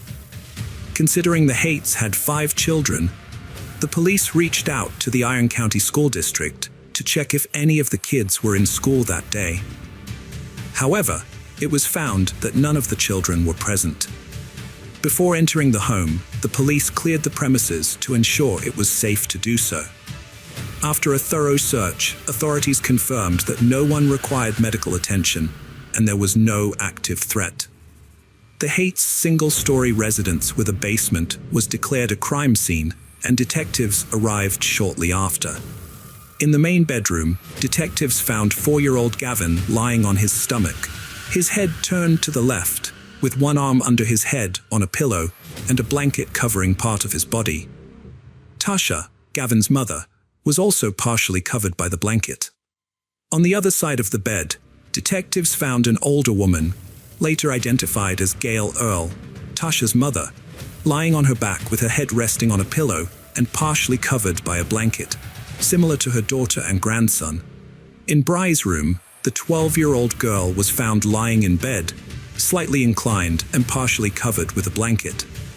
In Aman's room, a 7-year-old boy was found lying face down in the corner, without a pillow or blanket.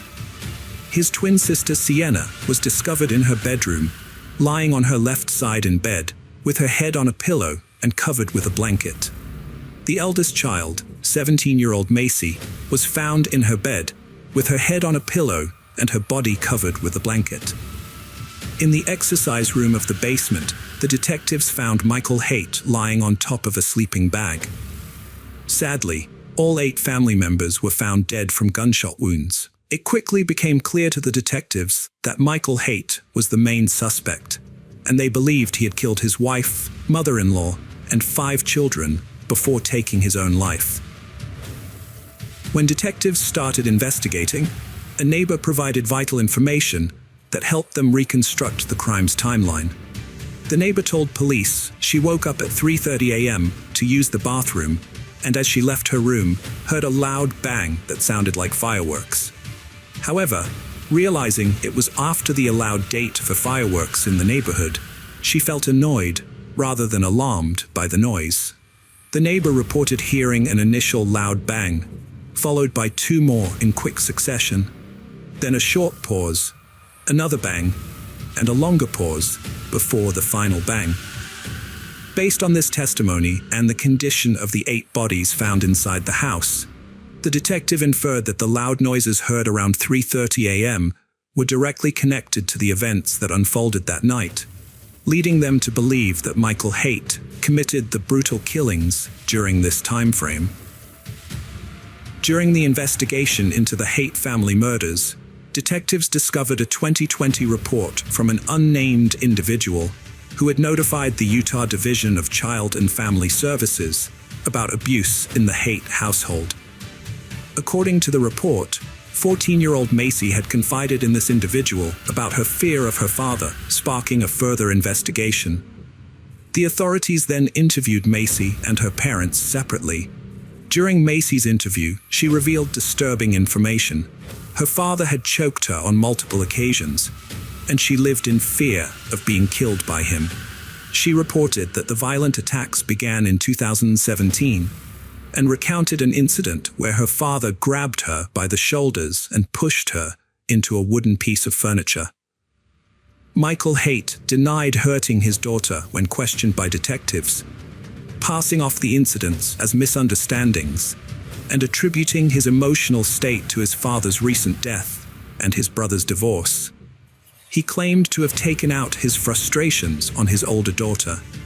Despite this, Tasha chose not to press charges, and the Utah Department of Children and Family Services, the Enoch Police Department, and the Iron County Prosecutor's Office also declined to pursue the case, as it did not meet the legal requirements for prosecution.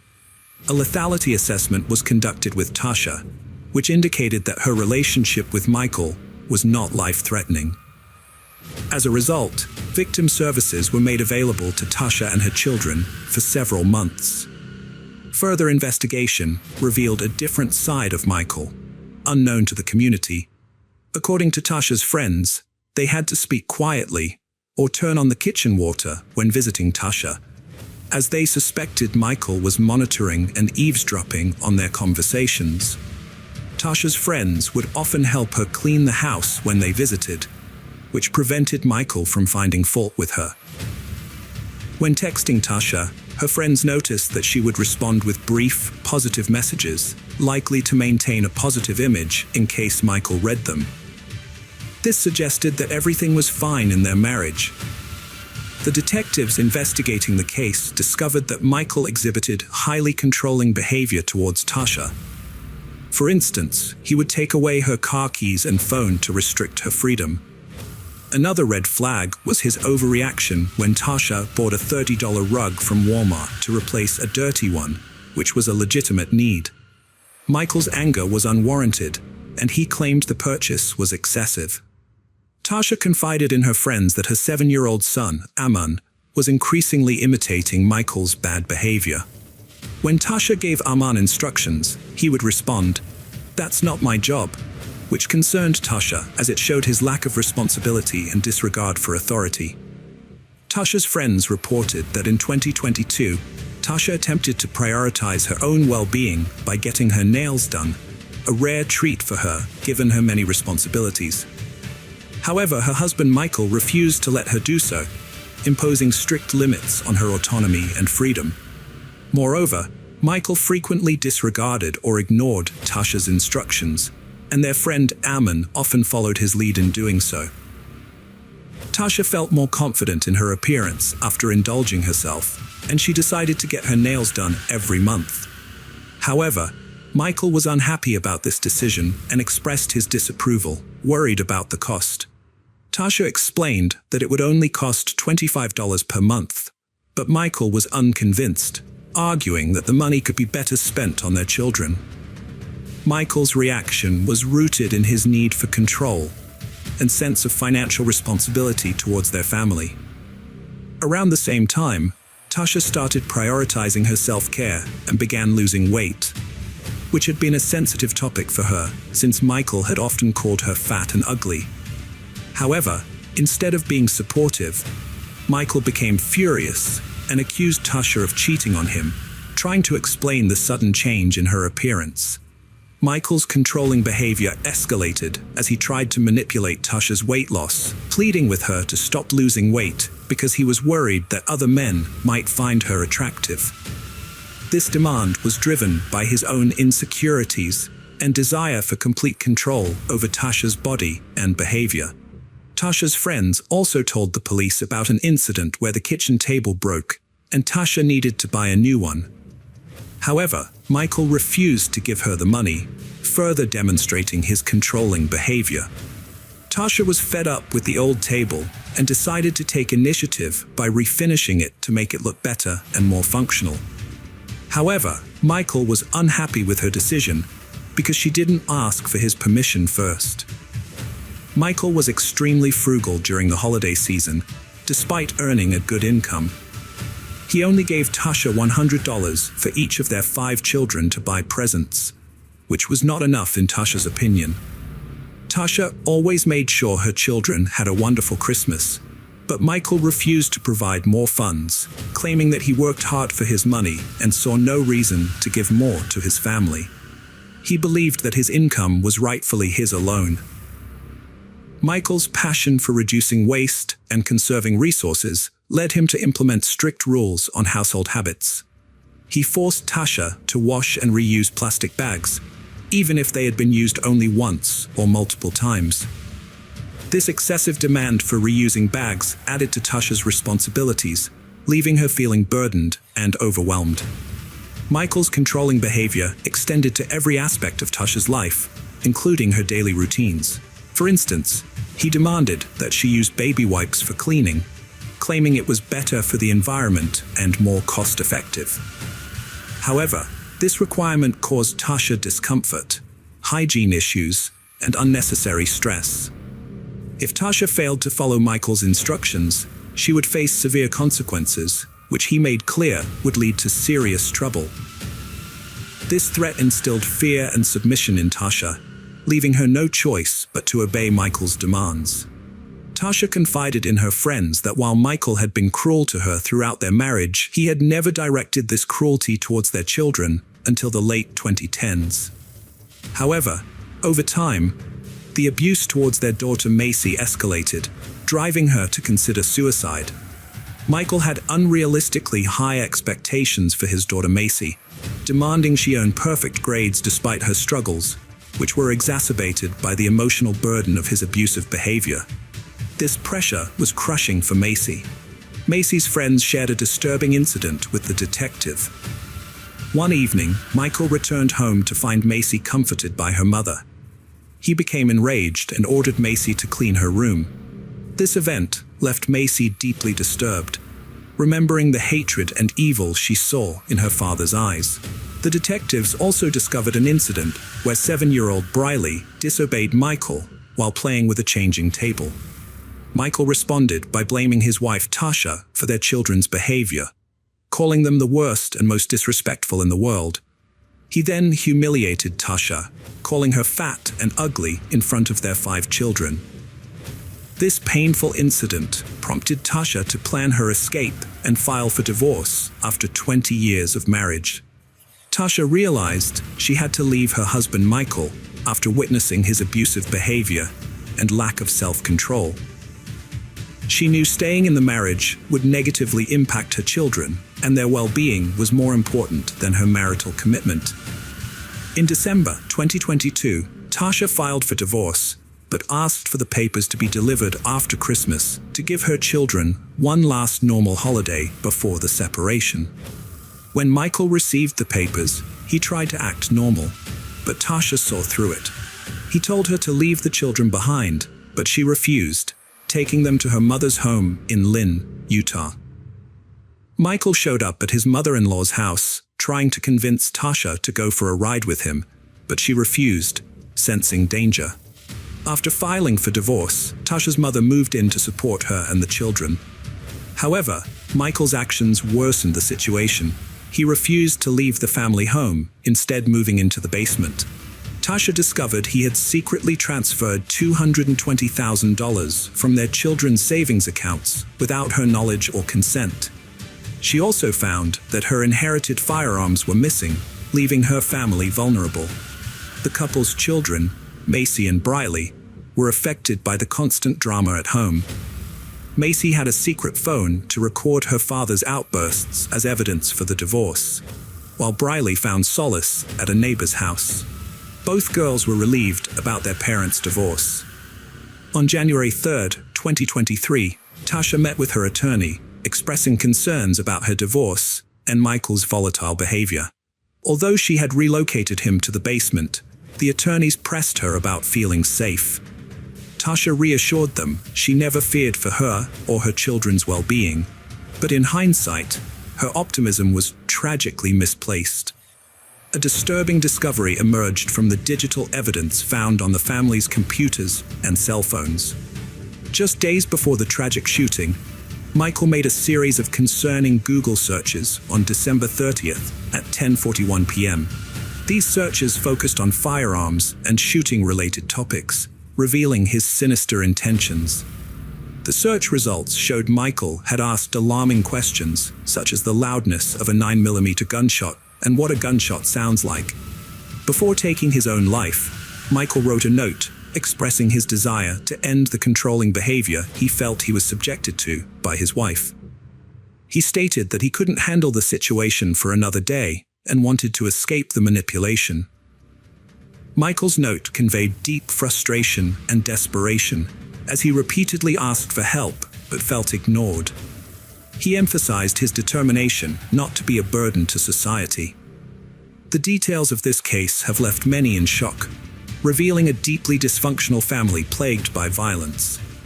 Michael's actions were premeditated and calculated as he carefully planned the murders to catch his wife and children off guard. Hello friends, welcome to our channel. Today we're going to take a look at another horrible case with you. The case of Brooke Skylar Richardson. In Ohio, the Richardson family, consisting of Kim, Scott, and their children, Jackson and Skylar, seemed like a typical family. Skylar was a cheerleader who struggled with an eating disorder from a young age. Her mother Kim first noticed this when Skylar was 12 years old and refused to buy gum with more than 5 calories. As a flyer on the cheerleading squad, Skylar felt pressured to maintain a certain weight. This obsession with her body image led to a constant fear of gaining weight. During cheerleading season, Skylar started throwing up after meals to control her weight, which only made her issues worse. When the season ended, her struggles intensified. Skylar experienced episodes of binge eating, followed by periods of starvation or extreme dieting. Her parents grew concerned, but Skylar shut down whenever they tried to talk to her about it. They sought professional help from various doctors and therapists, who eventually diagnosed Skylar with body dysmorphia, a condition where she obsessively focused on a perceived flaw in her appearance. In July 2016, Skylar began dating a friend's cousin, but the relationship didn't last long. By January 2017, she had moved on to a new boyfriend, Brandon, and seemed genuinely happy and healthy. Her parents noticed her weight gain and thought her eating disorder was under control. In February, Skylar picked out her prom dress, a tightly fitted gown that required her to be laced into it. During a family vacation in mid-March, she wore a 2-piece bathing suit and looked wonderful. Her mom, Kim, wanted her to start taking birth control pills to protect her health. In mid-April 2017, Skylar visited her mother's gynecologist to obtain a prescription for birth control. However, during the visit, the doctor informed Skylar that she was approximately 8 months pregnant. Skylar requested the doctor not to tell anyone, and her mother remained unaware of the real reason behind her tears. Skylar and her boyfriend Brandon attended the prom on May 5th, despite her advanced pregnancy. 2 months later, on July 14, 2017, the police showed up at the Richardson home. They informed Skylar's parents, Kim and Scott, that they needed to speak to the teenager about something she may have witnessed. The police officers assured the parents that Skylar was not in trouble and took her at their word. Scott decided to drive Skylar to the police station, unsure of what awaited them. The police wanted to question Skylar regarding a call they received from a gynecologist's office. A patient of an OB/GYN doctor gave birth to a stillborn baby and buried it in their backyard. The police were informed and took Skylar, the patient, into custody for questioning. Her father was not allowed to be present during the initial interview. The police read Skylar her rights and shared the details of the doctor's report. According to the doctor, Skylar had discovered her pregnancy on April 26th, but later reported that the baby was not alive and had been buried in the backyard. Skylar admitted to the police that she had given birth to a stillborn baby girl on May 7th, 2017. She explained that she delivered the baby in the bathroom, noticed it was not breathing, and had no heartbeat. Feeling the need to bury the baby, she retreated to the backyard, dug a shallow grave, and buried the body. To mark the spot, she placed a vase with a flower at the burial site. The police informed Skylar's parents, Kim and Scott, about the true reason for her detention. They were shocked to learn that Skylar had been pregnant, as they had no idea. They expressed sadness that Skylar had gone through this ordeal alone and without their support. Skylar revealed that she had named the baby Annabelle and claimed the father was a close friend's cousin, whom she briefly dated. Crime scene investigators searched the Richardson backyard, removing weeds and debris to uncover the baby's remains. Despite the challenges, they found several bones, including pieces of the skull, which they carefully collected and preserved. After more than 5 hours of questioning, Skylar and her parents were allowed to return home. However, 6 days later, the police contacted Skylar again, informing her that they had received new information from the coroner's office. They claimed that the baby's bones showed signs of burning, which Skylar vehemently denied. She insisted that she would never harm her child. The police suggested that Skylar might have tried to cremate the baby to hide the evidence, but she continued to deny any wrongdoing. However, Skylar suddenly changed her story, admitting that she may have used a lighter to try and cremate the baby's remains. She also stated that the baby might have been born alive and made a noise or even cried before dying. Skylar confessed to holding the newborn too tightly, which might have contributed to its death. During a lengthy interrogation, the police gathered enough evidence to arrest Skylar on a charge of reckless homicide. They believed she had suffocated her baby. After presenting the case to a grand jury, Skylar was indicted and arrested for aggravated murder, which carries a mandatory life sentence in Ohio. At her arraignment, Skylar pleaded not guilty to additional charges of voluntary manslaughter, abuse of a corpse, and endangering children. She spent the weekend in jail until her family secured a $50,000 bond. Skylar became the center of a media frenzy following her child's tragic death. The public judged and scrutinized every move she and her family made, taking a toll on their well-being. They retreated to the safety of their home, but even stepping outside became difficult due to threats and photographers. Despite her defense attorneys believing Skylar gave a false confession, the prosecution pressed forward with their case. Even when the medical examiner retracted her initial report of burning, the prosecution clung to Skylar's admission that she had attempted to cremate the remains. Throughout this period, Skylar's family endured immense stress and fear. The public scrutiny and threats made their lives unbearable, and they struggled to navigate a world under constant scrutiny. Skylar's defense attorneys worked tirelessly to defend her against the charges. Skylar's family raised the $50,000 bail, but as a condition of her release, she was ordered to wear an ankle bracelet. She remained confined to her home, avoiding public appearances. Over 12 months, Skylar's life took a different path. Her university plans were put on hold as she awaited trial for her baby's murder. The charges were serious, and the defense filed a motion to move the trial to a different county, but it was denied. Skylar faced the trial in the original jurisdiction, grappling with the emotional and psychological impact of the allegations and her isolation. Spending time with her dogs provided comfort and companionship as she awaited her trial.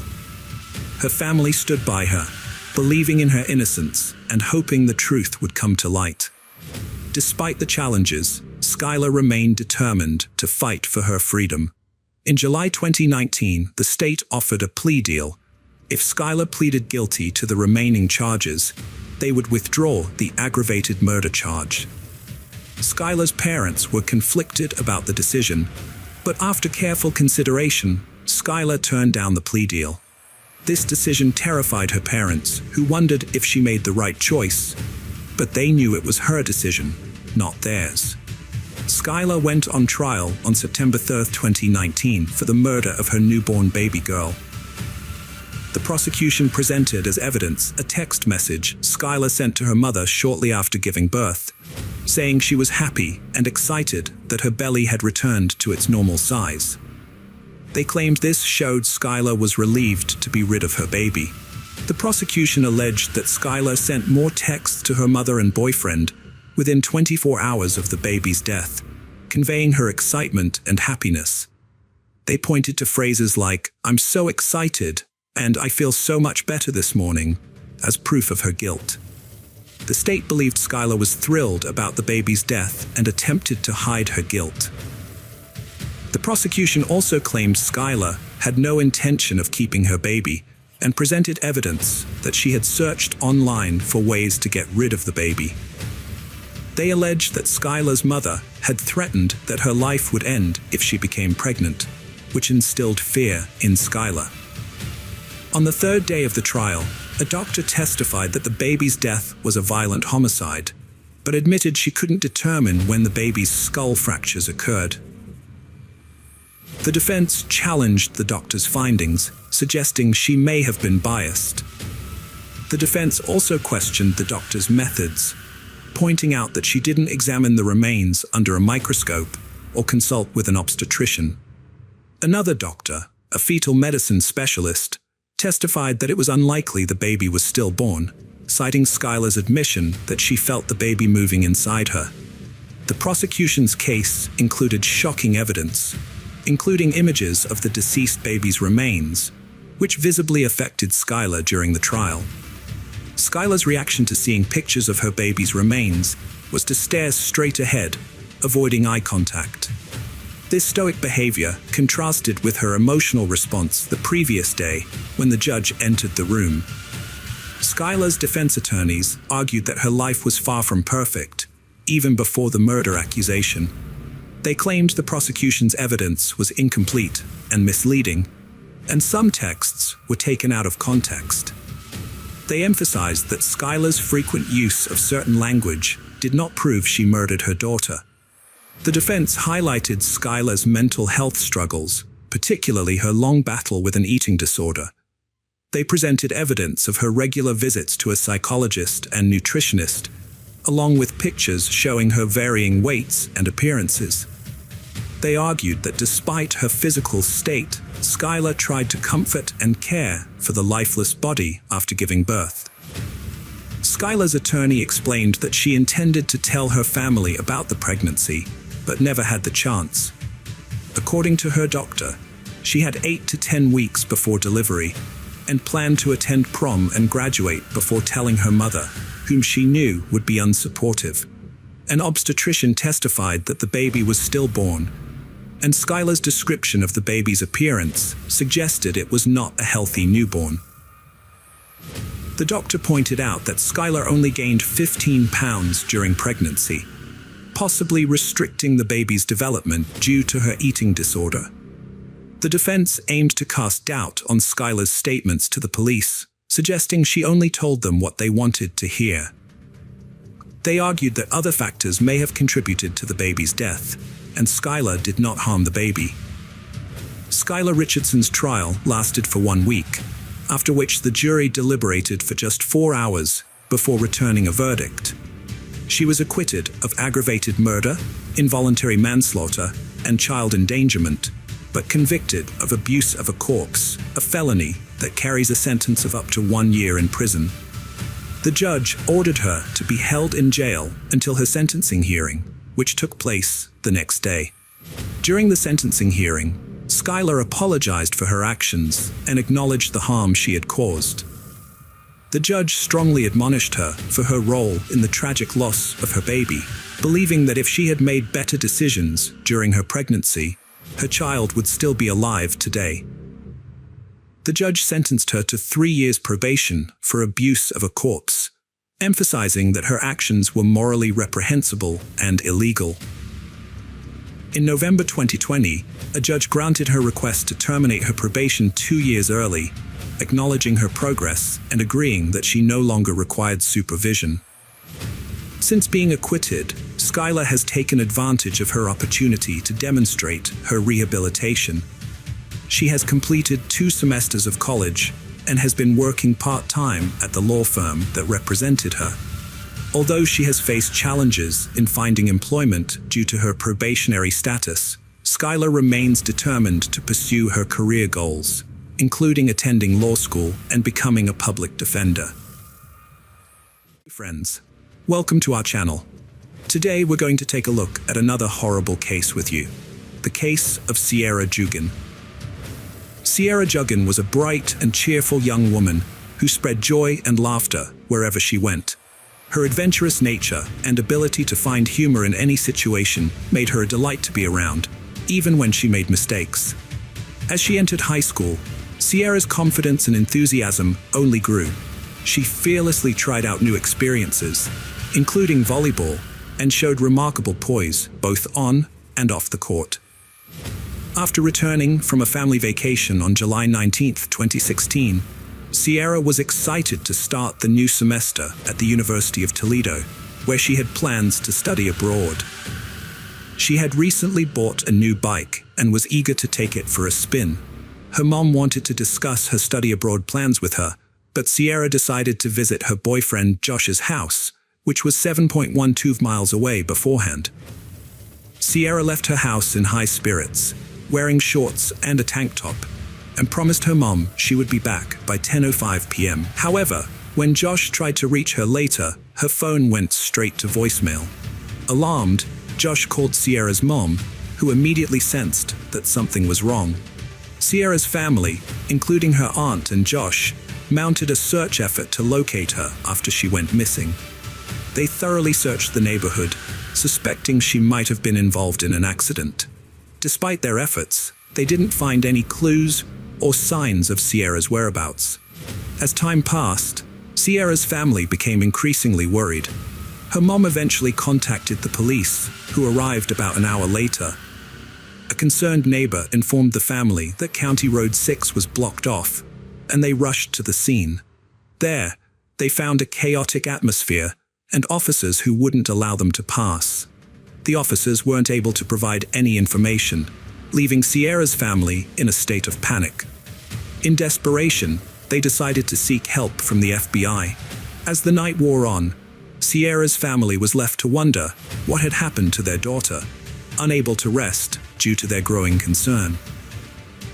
The next day, Sierra's mom and aunt started searching for her by calling hospitals, looking for any unidentified females. Although they didn't find anything, they got a promising lead from Detroit, Michigan. A young woman who looked a lot like Sierra was in the hospital after escaping from a moving vehicle with serious injuries. To confirm her identity, a nurse asked Sierra's family to describe any distinctive marks on her body. Sierra's mom mentioned a scar on her calf and her pierced belly button. The woman in the hospital seemed to match Sierra's description, giving the family hope that they had finally found her. However, their hopes were soon dashed when they discovered that the woman in the hospital was not Sierra after all. The family was devastated to learn that the person found wasn't Sierra, as they had pinned their hopes on it being her. Later that morning, police officers came to Sierra's house to update them on the previous night's events. One of the officers had discovered a disturbed cornfield near the area while parking his car. He noticed signs of a struggle inside the cornfield and found a motorcycle track. To avoid contaminating potential evidence, he retreated without touching anything. As he retreated, he caught a glimpse of something shiny that turned out to be Sierra's purple bike. Further investigation revealed several items at the scene, including male and female sunglasses, a bloody sock, and a screwdriver. Based on these findings, the police believed that Sierra had likely been abducted from that location. Detectives investigating Sierra's disappearance interviewed her friends and family to learn more about her boyfriend, Josh. They found out that Sierra and Josh had been close friends since childhood, starting from when they were just 7 years old. As they grew older, their friendship turned into a romantic relationship in their first year of high school, and they became known for being a happy and adventurous couple. Skiing was one of their shared hobbies, and they would often go skiing together. After high school, Sierra went to the University of Toledo, while Josh attended Bowling Green. Despite the physical distance between them, they remained committed to each other and would often talk about getting married someday. However, Sierra wanted to focus on her education before settling down, showing how dedicated she was to her studies. Despite the challenges of being apart, their relationship remained strong and serious. On July 19th, detectives learned that Sierra had visited Josh's house in the early afternoon. She left his house around 6:30 p.m. to return home, and Josh, concerned for her safety, accompanied her on his motorcycle for part of the way. However, after a few miles, Sierra insisted that Josh turn around and let her ride her bike the rest of the way home alone. Josh reluctantly agreed, and they parted ways. Josh headed back on his motorcycle, while Sierra continued riding her bike. During the investigation into Sierra's disappearance, detectives found motorcycle tracks in the cornstalks near Sierra's bike. This discovery raised a key question. Did these tracks come from Josh's motorcycle? The detectives couldn't ignore this potential connection and began investigating further to see if they could link Josh to the scene of Sierra's disappearance. They set up a command post to gather and analyze any relevant clues. A promising lead emerged quickly. A local resident came forward, saying he had found a motorcycle helmet on the side of the road on July 14th while driving. He picked it up and stored it in his truck. After learning about Sierra's disappearance, he examined the helmet more closely and discovered red stains that appeared to be blood. The helmet was found in the same general area where Sierra's bike was discovered in the cornfield. The detectives asked Josh about his motorcycle helmet, and to their relief, he produced it, confirming he had it with him. They also verified his alibi by speaking with his parents, like ruling him out as a suspect. Although visibly shaken, Sierra's family never considered Josh responsible for her disappearance. The detectives were determined to identify the owner of the blood-stained helmet, recognizing the significance of DNA evidence. They sent the helmet to the crime lab for testing, anticipating a potential breakthrough. The detectives waited patiently for the results, hoping it would lead them closer to solving the case. The news of Sierra's disappearance spread quickly throughout the town, prompting the community to come together to search for her. Citizens joined forces, organizing search parties that scoured every possible area, searching for any clue that could lead to her whereabouts. As the townspeople worked tirelessly to bring Sierra home safely, they felt a strong sense of unity. To show their support, the community organized a candlelight vigil at the local high school. The atmosphere was emotional, filled with grief, hope, and determination. Hundreds of people gathered, holding candles and sending their thoughts and prayers for Sierra's safe return. After 2 days of investigation, the police received a tip about a suspicious van seen speeding through the area. They suspected that Sierra might have been taken in the van, possibly falling victim to sex trafficking. The police received a tip about a license plate number linked to a van that was speeding through the area where Sierra went missing. They interviewed the van's owner, who explained that he had sped up because another vehicle had suddenly approached from behind, possibly a family member searching for Sierra. This had startled him, causing him to quickly leave the area, which may have given the impression that he was involved in Sierra's disappearance. After 48 hours of investigation, the police had no leads on Sierra's whereabouts. As each day passed, her family's hopes of finding her alive were dwindling. The police continued their door-to-door search, which eventually led them to a nearby farm that belonged to James Worley. The farm had several structures, including a house, a trailer, and a large barn. The police questioned James Worley about the day Sierra disappeared, hoping to get any information that could help them find her. To the detective's surprise, James revealed that he had been riding his motorcycle on the day Sierra went missing. However, he claimed that his bike had broken down, causing him to lose some items, including a screwdriver and his helmet. The detectives were stunned, as these were the same items found at the scene of Sierra's abduction. This revelation raised significant suspicions about James. The detectives were determined to investigate further and questioned James about Sierra's disappearance. They noticed scratches on his face, indicating that he had been involved in a struggle. This discovery only increased their suspicions and raised more questions. They wondered if the scratches were the result of a confrontation with Sierra. The detectives decided to investigate James's background, hoping to uncover relevant information. What they discovered sent chills down their spines. James had a dark criminal history, including a previous attempt to abduct a 26-year-old woman named Robin Garder on July 4, 1989. On that day, Robin was getting ready for a neighborhood picnic when she decided to go for a bike ride. As she rode, she became thirsty and contemplated returning home. However, before she could make that decision, a car approached from behind and collided with her bike. The impact sent Robin flying into a nearby ditch. The driver, who later turned out to be James, approached Robin and asked if she was okay. However, he soon revealed sinister intentions, striking her in the back of the head and threatening her life with a screwdriver. He forced her into his car, attempting to handcuff her. Robin resisted fiercely, preventing him from securing the second cuff. Despite being on the verge of losing consciousness, Robin continued to fight. She screamed for help, but her cries were drowned out by the desolate cornfields. Just as she was about to give up, she heard a motorcycle approaching.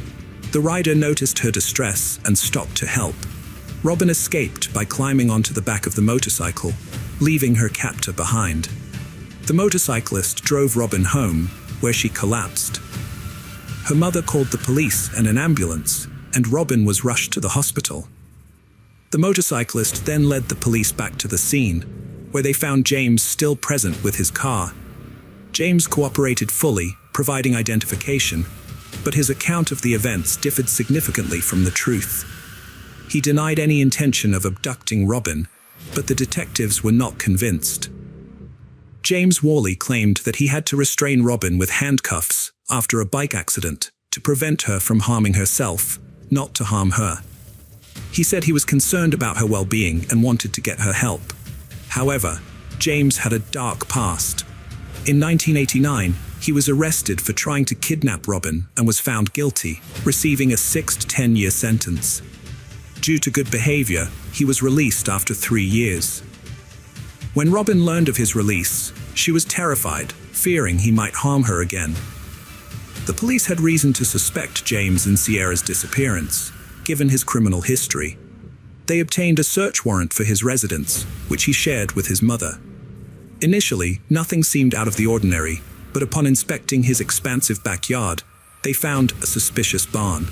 Inside the barn, they discovered a small green crate containing labeled and sealed bags of women's clothing, including a pair of bloody purple panties. The detectives also found a hidden freezer, air mattress with stains, zip ties, duct tape, and handcuffs. James claimed the items were for a pawn business. but the evidence suggested otherwise. The police collected all the items for DNA testing, and the evidence led to James's arrest for Sierra's murder. The investigation continued, with the police searching every inch of James's property, including a pond, which they drained to search for evidence. The question on everyone's mind was, where was Sierra's body? The detectives expanded their investigation to the attic's front insulation and neighboring properties, recognizing that evidence might have been dispersed beyond James's property. They thoroughly explored all leads. A farmer reported a suspicious area in his field where the corn seemed matted down, with a nearby mound of dirt that resembled a potential grave. The farmer's concerns were heightened due to the ongoing search for Sierra, so he quickly contacted the police. The police responded promptly, noticing a fresh pile of dirt that fueled their suspicions. They carefully processed the area, avoiding potential evidence disturbance. Despite their thorough search, no clues were found regarding Sierra's whereabouts. The detectives then searched adjacent farms using drones and helicopters to cover more ground. They soon discovered a mound of dirt with freshly matted corn, with trained dogs indicating a potential crime scene. As they dug, they made a grim discovery: human remains, later confirmed to be Sierra's body. Tragically, her hands were bound behind her back, and her feet were tied to handcuffs. An object was lodged in her mouth, restricting her airway, which ultimately led to her death. The devastating news was delivered to the Sierra family that night. The family was overwhelmed with grief, and their sorrow was palpable. 1 month after the abduction and murder, James Worley was indicted on 19 counts, including kidnapping and aggravated murder. 2 years later, Worley stood trial, pleading not guilty despite overwhelming evidence. The state presented a terrifying story over 8 intense days, and the jury deliberated for 6 hours before finding Worley guilty on all counts related to Sierra's murder. The sentence imposed was death. Welcome to our channel.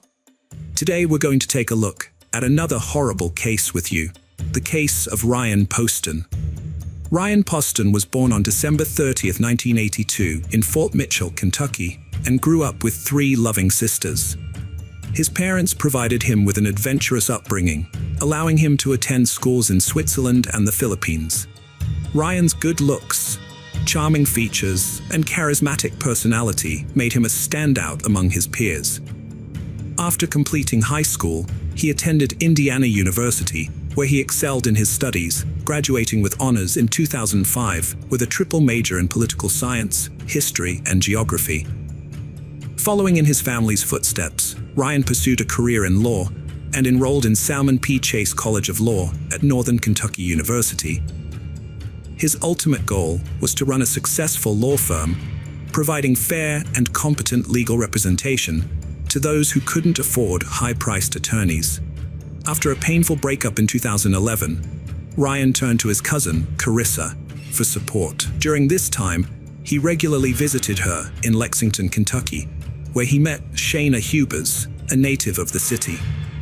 Shayna was a charming and lively individual with a warm personality that drew people to her.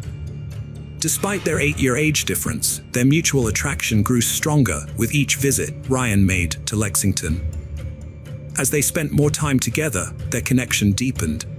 Shayna began to spend more weekends in Highland Heights, where Ryan lived, taking care of him and cooking for him. However, their promising future came to a devastating end on October 12, 2012. In a distressing 911 call, Shayna revealed that she had just killed her boyfriend Ryan.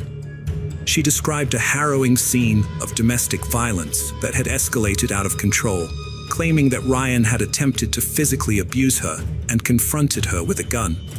According to Shayna, she panicked and pulled the trigger, shooting Ryan, and then shot him several more times, believing she was putting him out of his misery.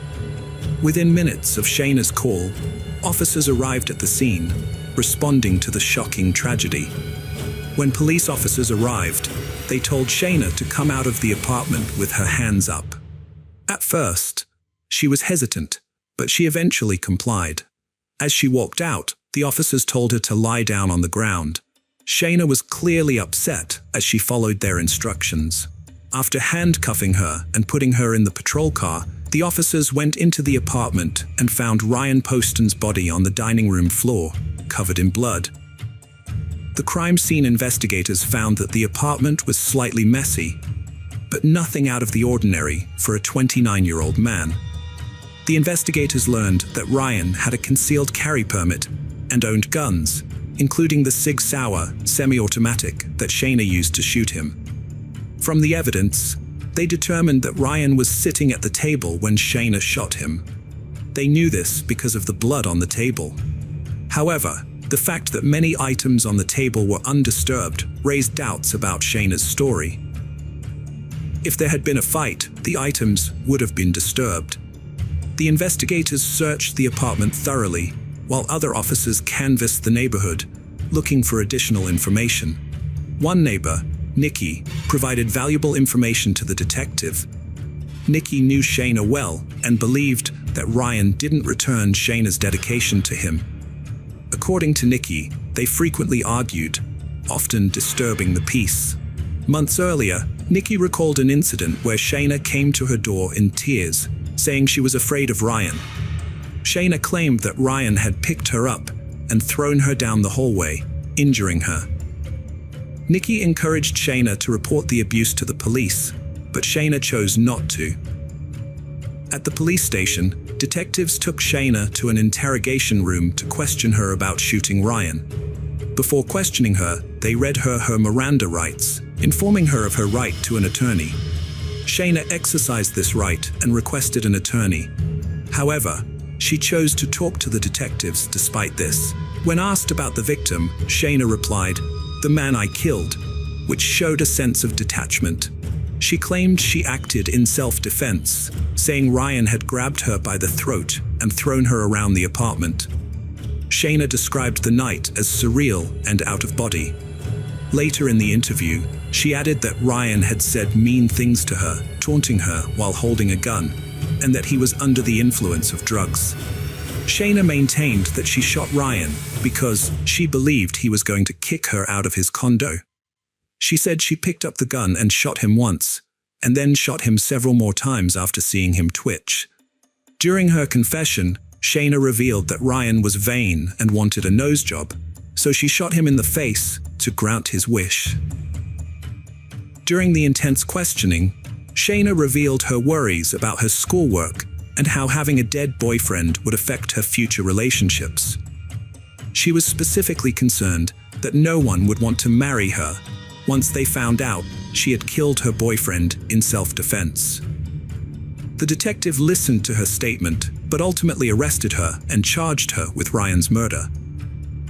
Shayna appeared genuinely surprised by her arrest, claiming she had acted in self-defense when she shot him. In 2015, Shayna's trial began, filling the courtroom with anticipation.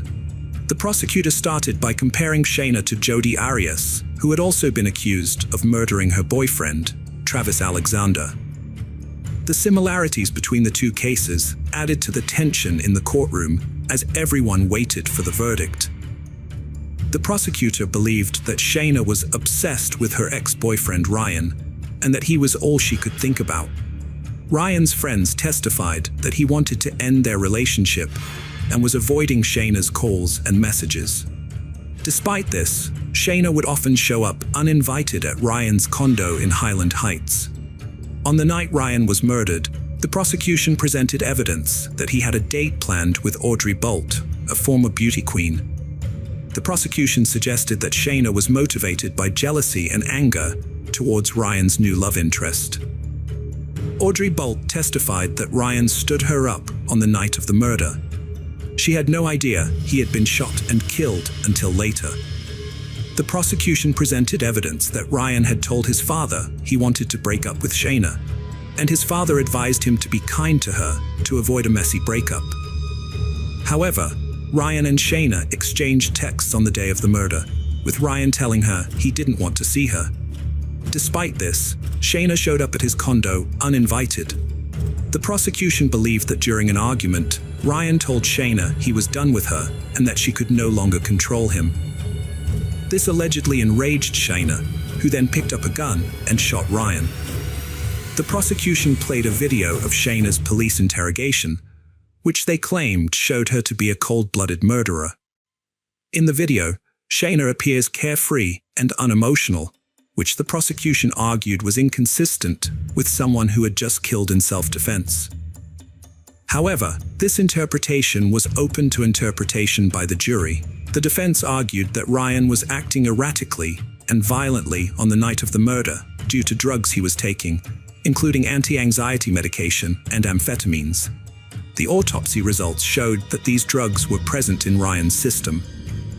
The defense claimed that Shayna shot Ryan in self-defense.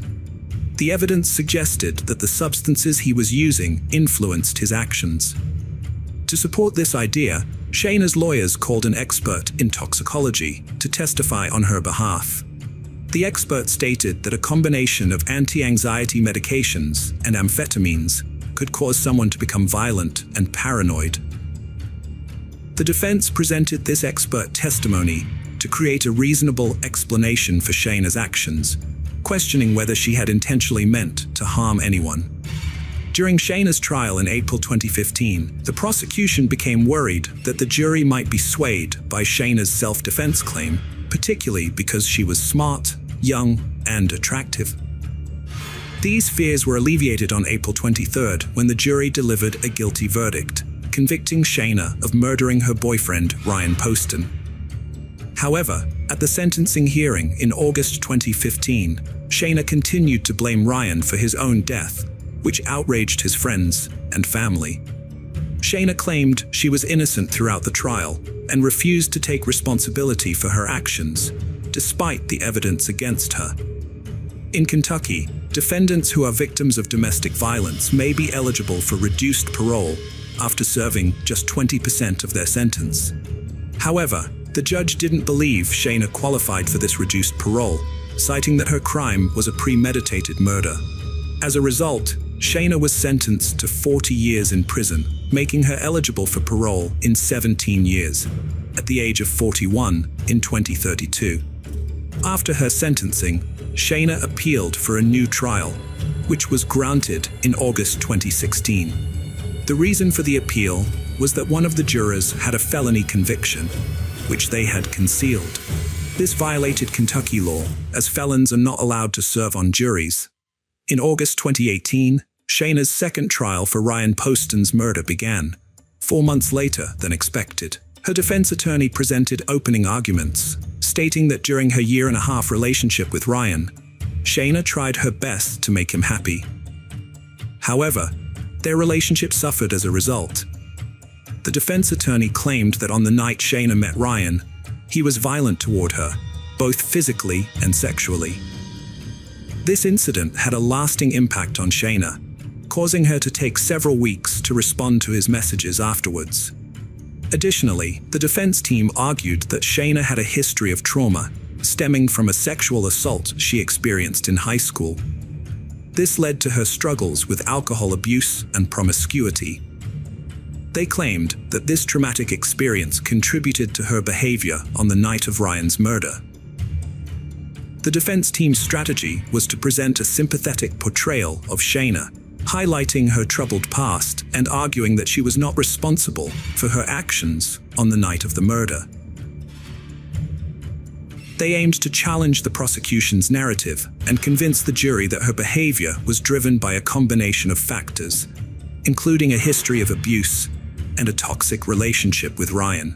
Shayna's defense team claimed that she was a victim of domestic violence by Ryan, rather than a cold-blooded killer.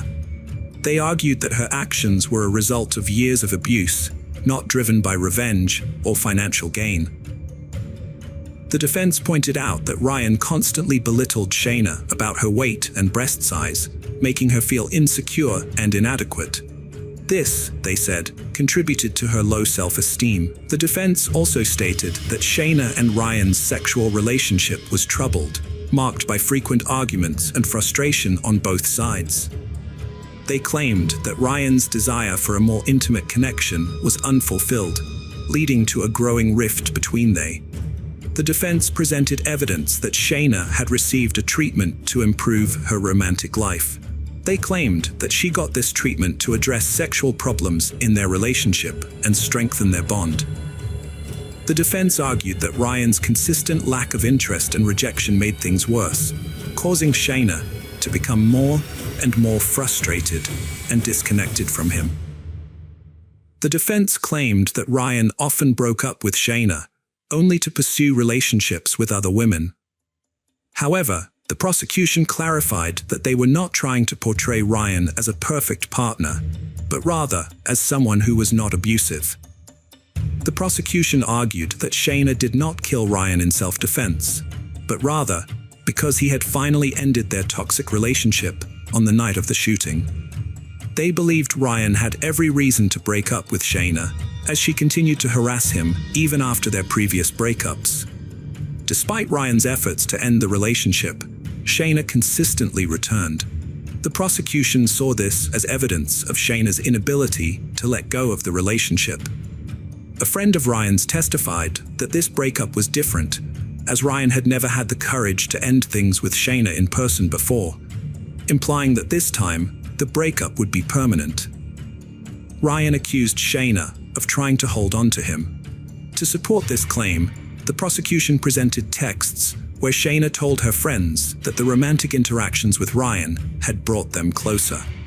However, Shayna testified in her own defense, contradicting Ryan's claim. She said that their romantic interactions had actually driven them apart. In a separate text exchange, Shayna asked Ryan for sex, but he declined due to the side effects of his antidepressant medication, which had reduced his libido. Despite these conflicting accounts, Shayna testified that Ryan had forcibly had sex with her. After 5 hours of deliberation, the jury again found Shayna guilty of murdering Ryan, despite the contradictory testimonies and evidence. The jury confirmed their original verdict, and during the sentencing hearing, Shayna's mother emotionally addressed the judge, sharing stories of her daughter's remarkable singing talent, which had earned her multiple college scholarships. Through tears, she asked the jury to consider granting Shayna parole, emphasizing that her daughter still had the potential to positively impact others' lives. Shayna's mother made it clear that her plea did not diminish the profound grief and pain experienced by the family of Ryan Poston. Despite her mother's emotional appeal, Shayna was sentenced to life in prison without the possibility of parole.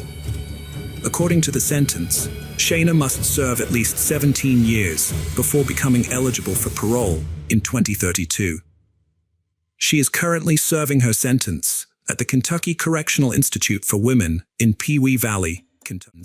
Welcome to our channel. Today we're going to take a look at another horrible case with you. The case of Chris Coleman. Chris Coleman, a former Marine, met his wife Sherry, an Air Force member, while serving in the military. Sherry instantly fell in love with Chris and knew he was the one. They got married before their first child, Garrett, was born, as they were devout Christians. After Garrett's birth, they had their second son, Gavin. Gavin was more energetic and mischievous, unlike his laid-back father and brother. Chris and Sherry were devoted parents who cherished their children. Sherry protected them fiercely, while Chris enjoyed every moment with them. When Chris left the military, the family moved to Waterloo, Illinois, where Chris worked as the head of security for TV evangelist Joyce Meyer. Joyce's luxurious lifestyle sparked controversy, with critics accusing her of exploiting her followers' fears. Chris's job was to protect Joyce from threatening letters and hate mail. He worked as her bodyguard and earned a substantial salary, providing financial security for his family. However, his frequent travels with Joyce put a strain on his family, as he was away from home for long periods. His sons deeply missed him, and his wife Sherry felt overwhelmed, underappreciated, and burdened with household responsibilities.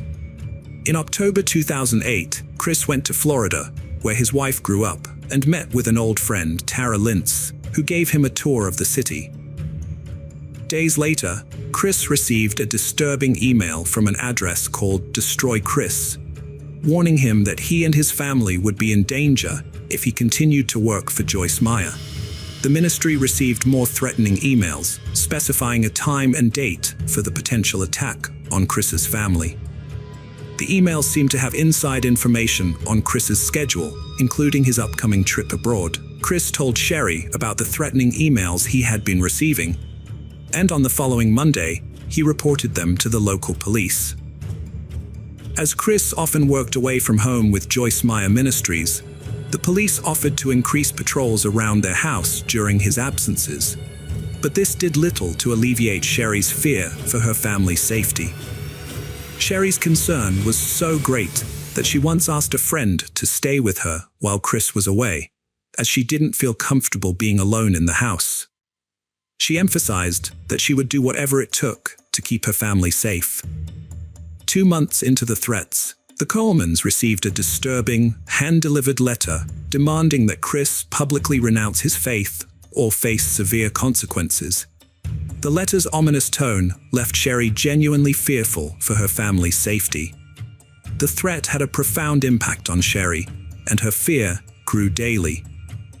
To respond to the threat, Chris and Sherry took extra precautions to protect their family, including installing surveillance cameras around their home, which captured footage of the surrounding area and sent it to a screen in their basement office.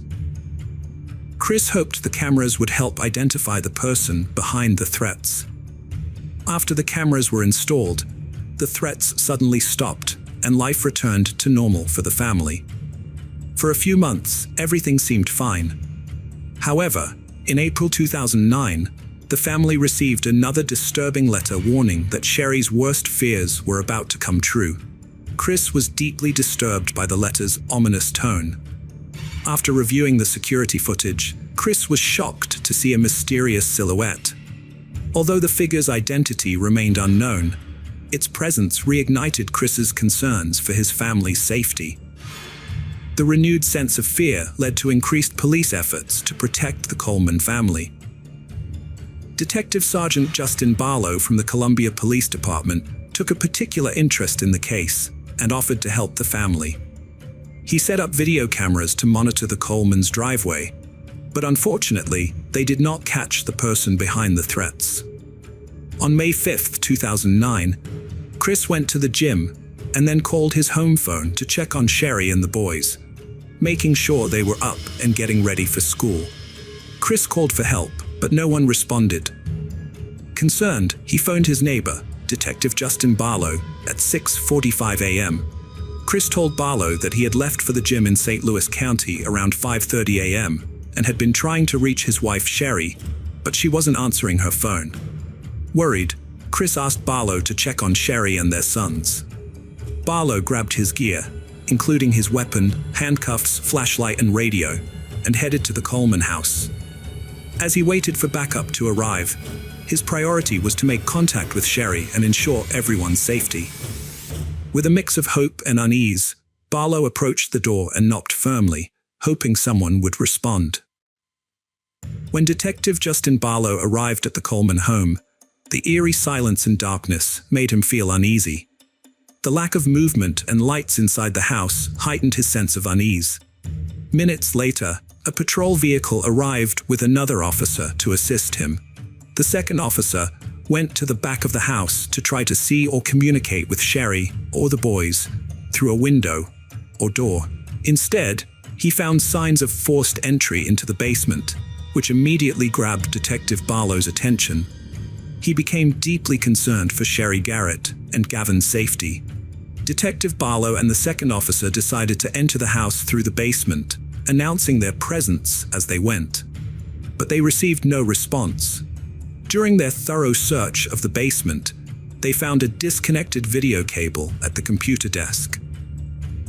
This discovery led them to believe that the camera's digital video recorder was missing. Detective Justin Barlow and the second officer searched the Coleman home from the basement up, noticing a strong smell of aerosol spray paint that grew stronger as they climbed the stairs. On the main level, they found the walls painted with derogatory messages targeting Chris, Sherry, and their sons. 13 minutes after Chris called the detective, Chris returned home from the gym and was told to wait outside while the officers searched the house. He complied, sitting quietly on the porch without asking questions or trying to enter. Meanwhile, a third officer arrived, and the three of them searched the rest of the house for Sherry and the boys.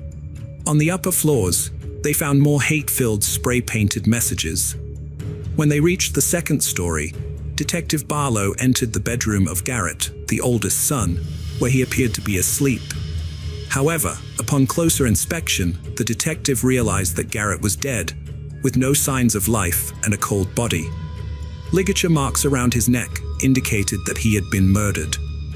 Detectives' minds were shocked when they found Garrett's lifeless body. Next door, the second officer entered to check on Gavin and was horrified to discover the boy was also dead, strangled with ligature marks around his neck, just like his brother. The gruesome scene was made even more disturbing by an obscene message spray-painted on the bedsheets. In the master bedroom, the third officer found Sherry's lifeless body on the bed, her hair covering her face. It was clear she had been murdered. As the officer examined the room, he noticed Sherry's body had several bruises, indicating she had fought back and tried to defend herself and her sons. After discovering the bodies of Sherry, Garrett, and Gavin, detectives, including Justin Barlow, heard Chris enter the house, having waited outside for news about his family. Detective Barlow took Chris outside to give him some privacy to process the news. However, as the reality of the situation sank in, Chris's reaction was intense. He felt sick, collapsed, and curled up into a fetal position, unable to contain his emotions. The shock of the brutal murders was too much for him to comprehend. Chris was in disbelief that his family had been taken away in such a violent manner. In desperation, he tried to reach out to his father, Ronald, telling him that something had happened to Sherry and the boys. Ronald immediately realized that Chris was in shock upon receiving the news. Ronald was stunned by the tragedy that had befallen his family. The shocking news of the murders of Sherry, Garrett, and Gavin spread quickly throughout the community of Waterloo, Illinois, where the Coleman family lived. As the neighbors learned of the tragedy, they were left devastated and terrified. Chris expressed remorse for leaving his family alone to go to the gym, but when asked if he had any idea who might have committed the crime, he claimed to have no clue. Nevertheless, Detective Barlow noticed several suspicious behaviors during the interview. One red flag was Chris's lack of curiosity about the details of his family's murder, which seemed unusual given the gravity of the situation. The detective noticed Chris trying to hide scratches on his arms during the interview, even using a blanket to conceal them despite the warm temperature. The scratches were suspicious because they suggested Chris had been in a physical struggle, similar to Sherry's fight with her killer. When asked about the scratches, Chris claimed they came from installing a satellite dish the day before. He denied having an affair during the police interview, but did admit to a close friendship with Tara, a cocktail waitress and high school friend of his wife's who lived in Florida. Chris said his conversations with Tara were innocent, but wouldn't have been approved by his wife. He insisted he would never consider leaving his family for Tara. However, when detectives contacted Tara, her story contradicted Chris's. She revealed that they had been having an affair since November 2008. Tara provided evidence from her phone and laptop, including emails, explicit pictures, and videos that exposed the true nature of their relationship.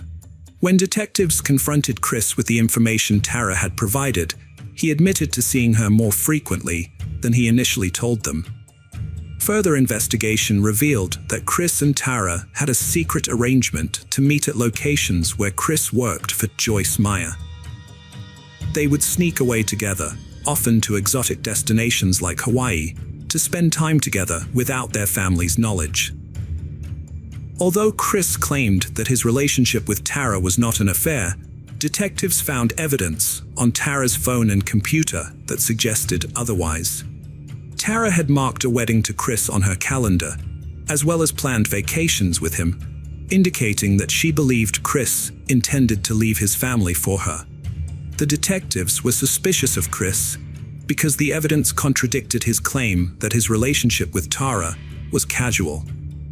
Chris's father, Ronald, was shocked to learn about the affair, but he firmly believed that it was unrelated to the murders of Chris's wife and son. According to Ronald, Chris was a gentle person who was not capable of such brutal crimes. Ronald described Chris as a quiet individual who showed no signs of violence. However, the detectives thought that Chris's affair with Tara was a strong motive for the murders. Despite this, their initial investigation did not find enough evidence to charge Chris with the crime. After being questioned for 6 hours, Chris was released without being charged. Tara became a person of interest in the investigation, but she was eventually cleared as a suspect when it was discovered that she was in Florida on the morning of May 5, 2009, when the murders occurred. The Coleman family murders led to one of the largest murder investigations in Illinois history. A special team of 25 detectives was formed to catch the person who killed the Coleman family.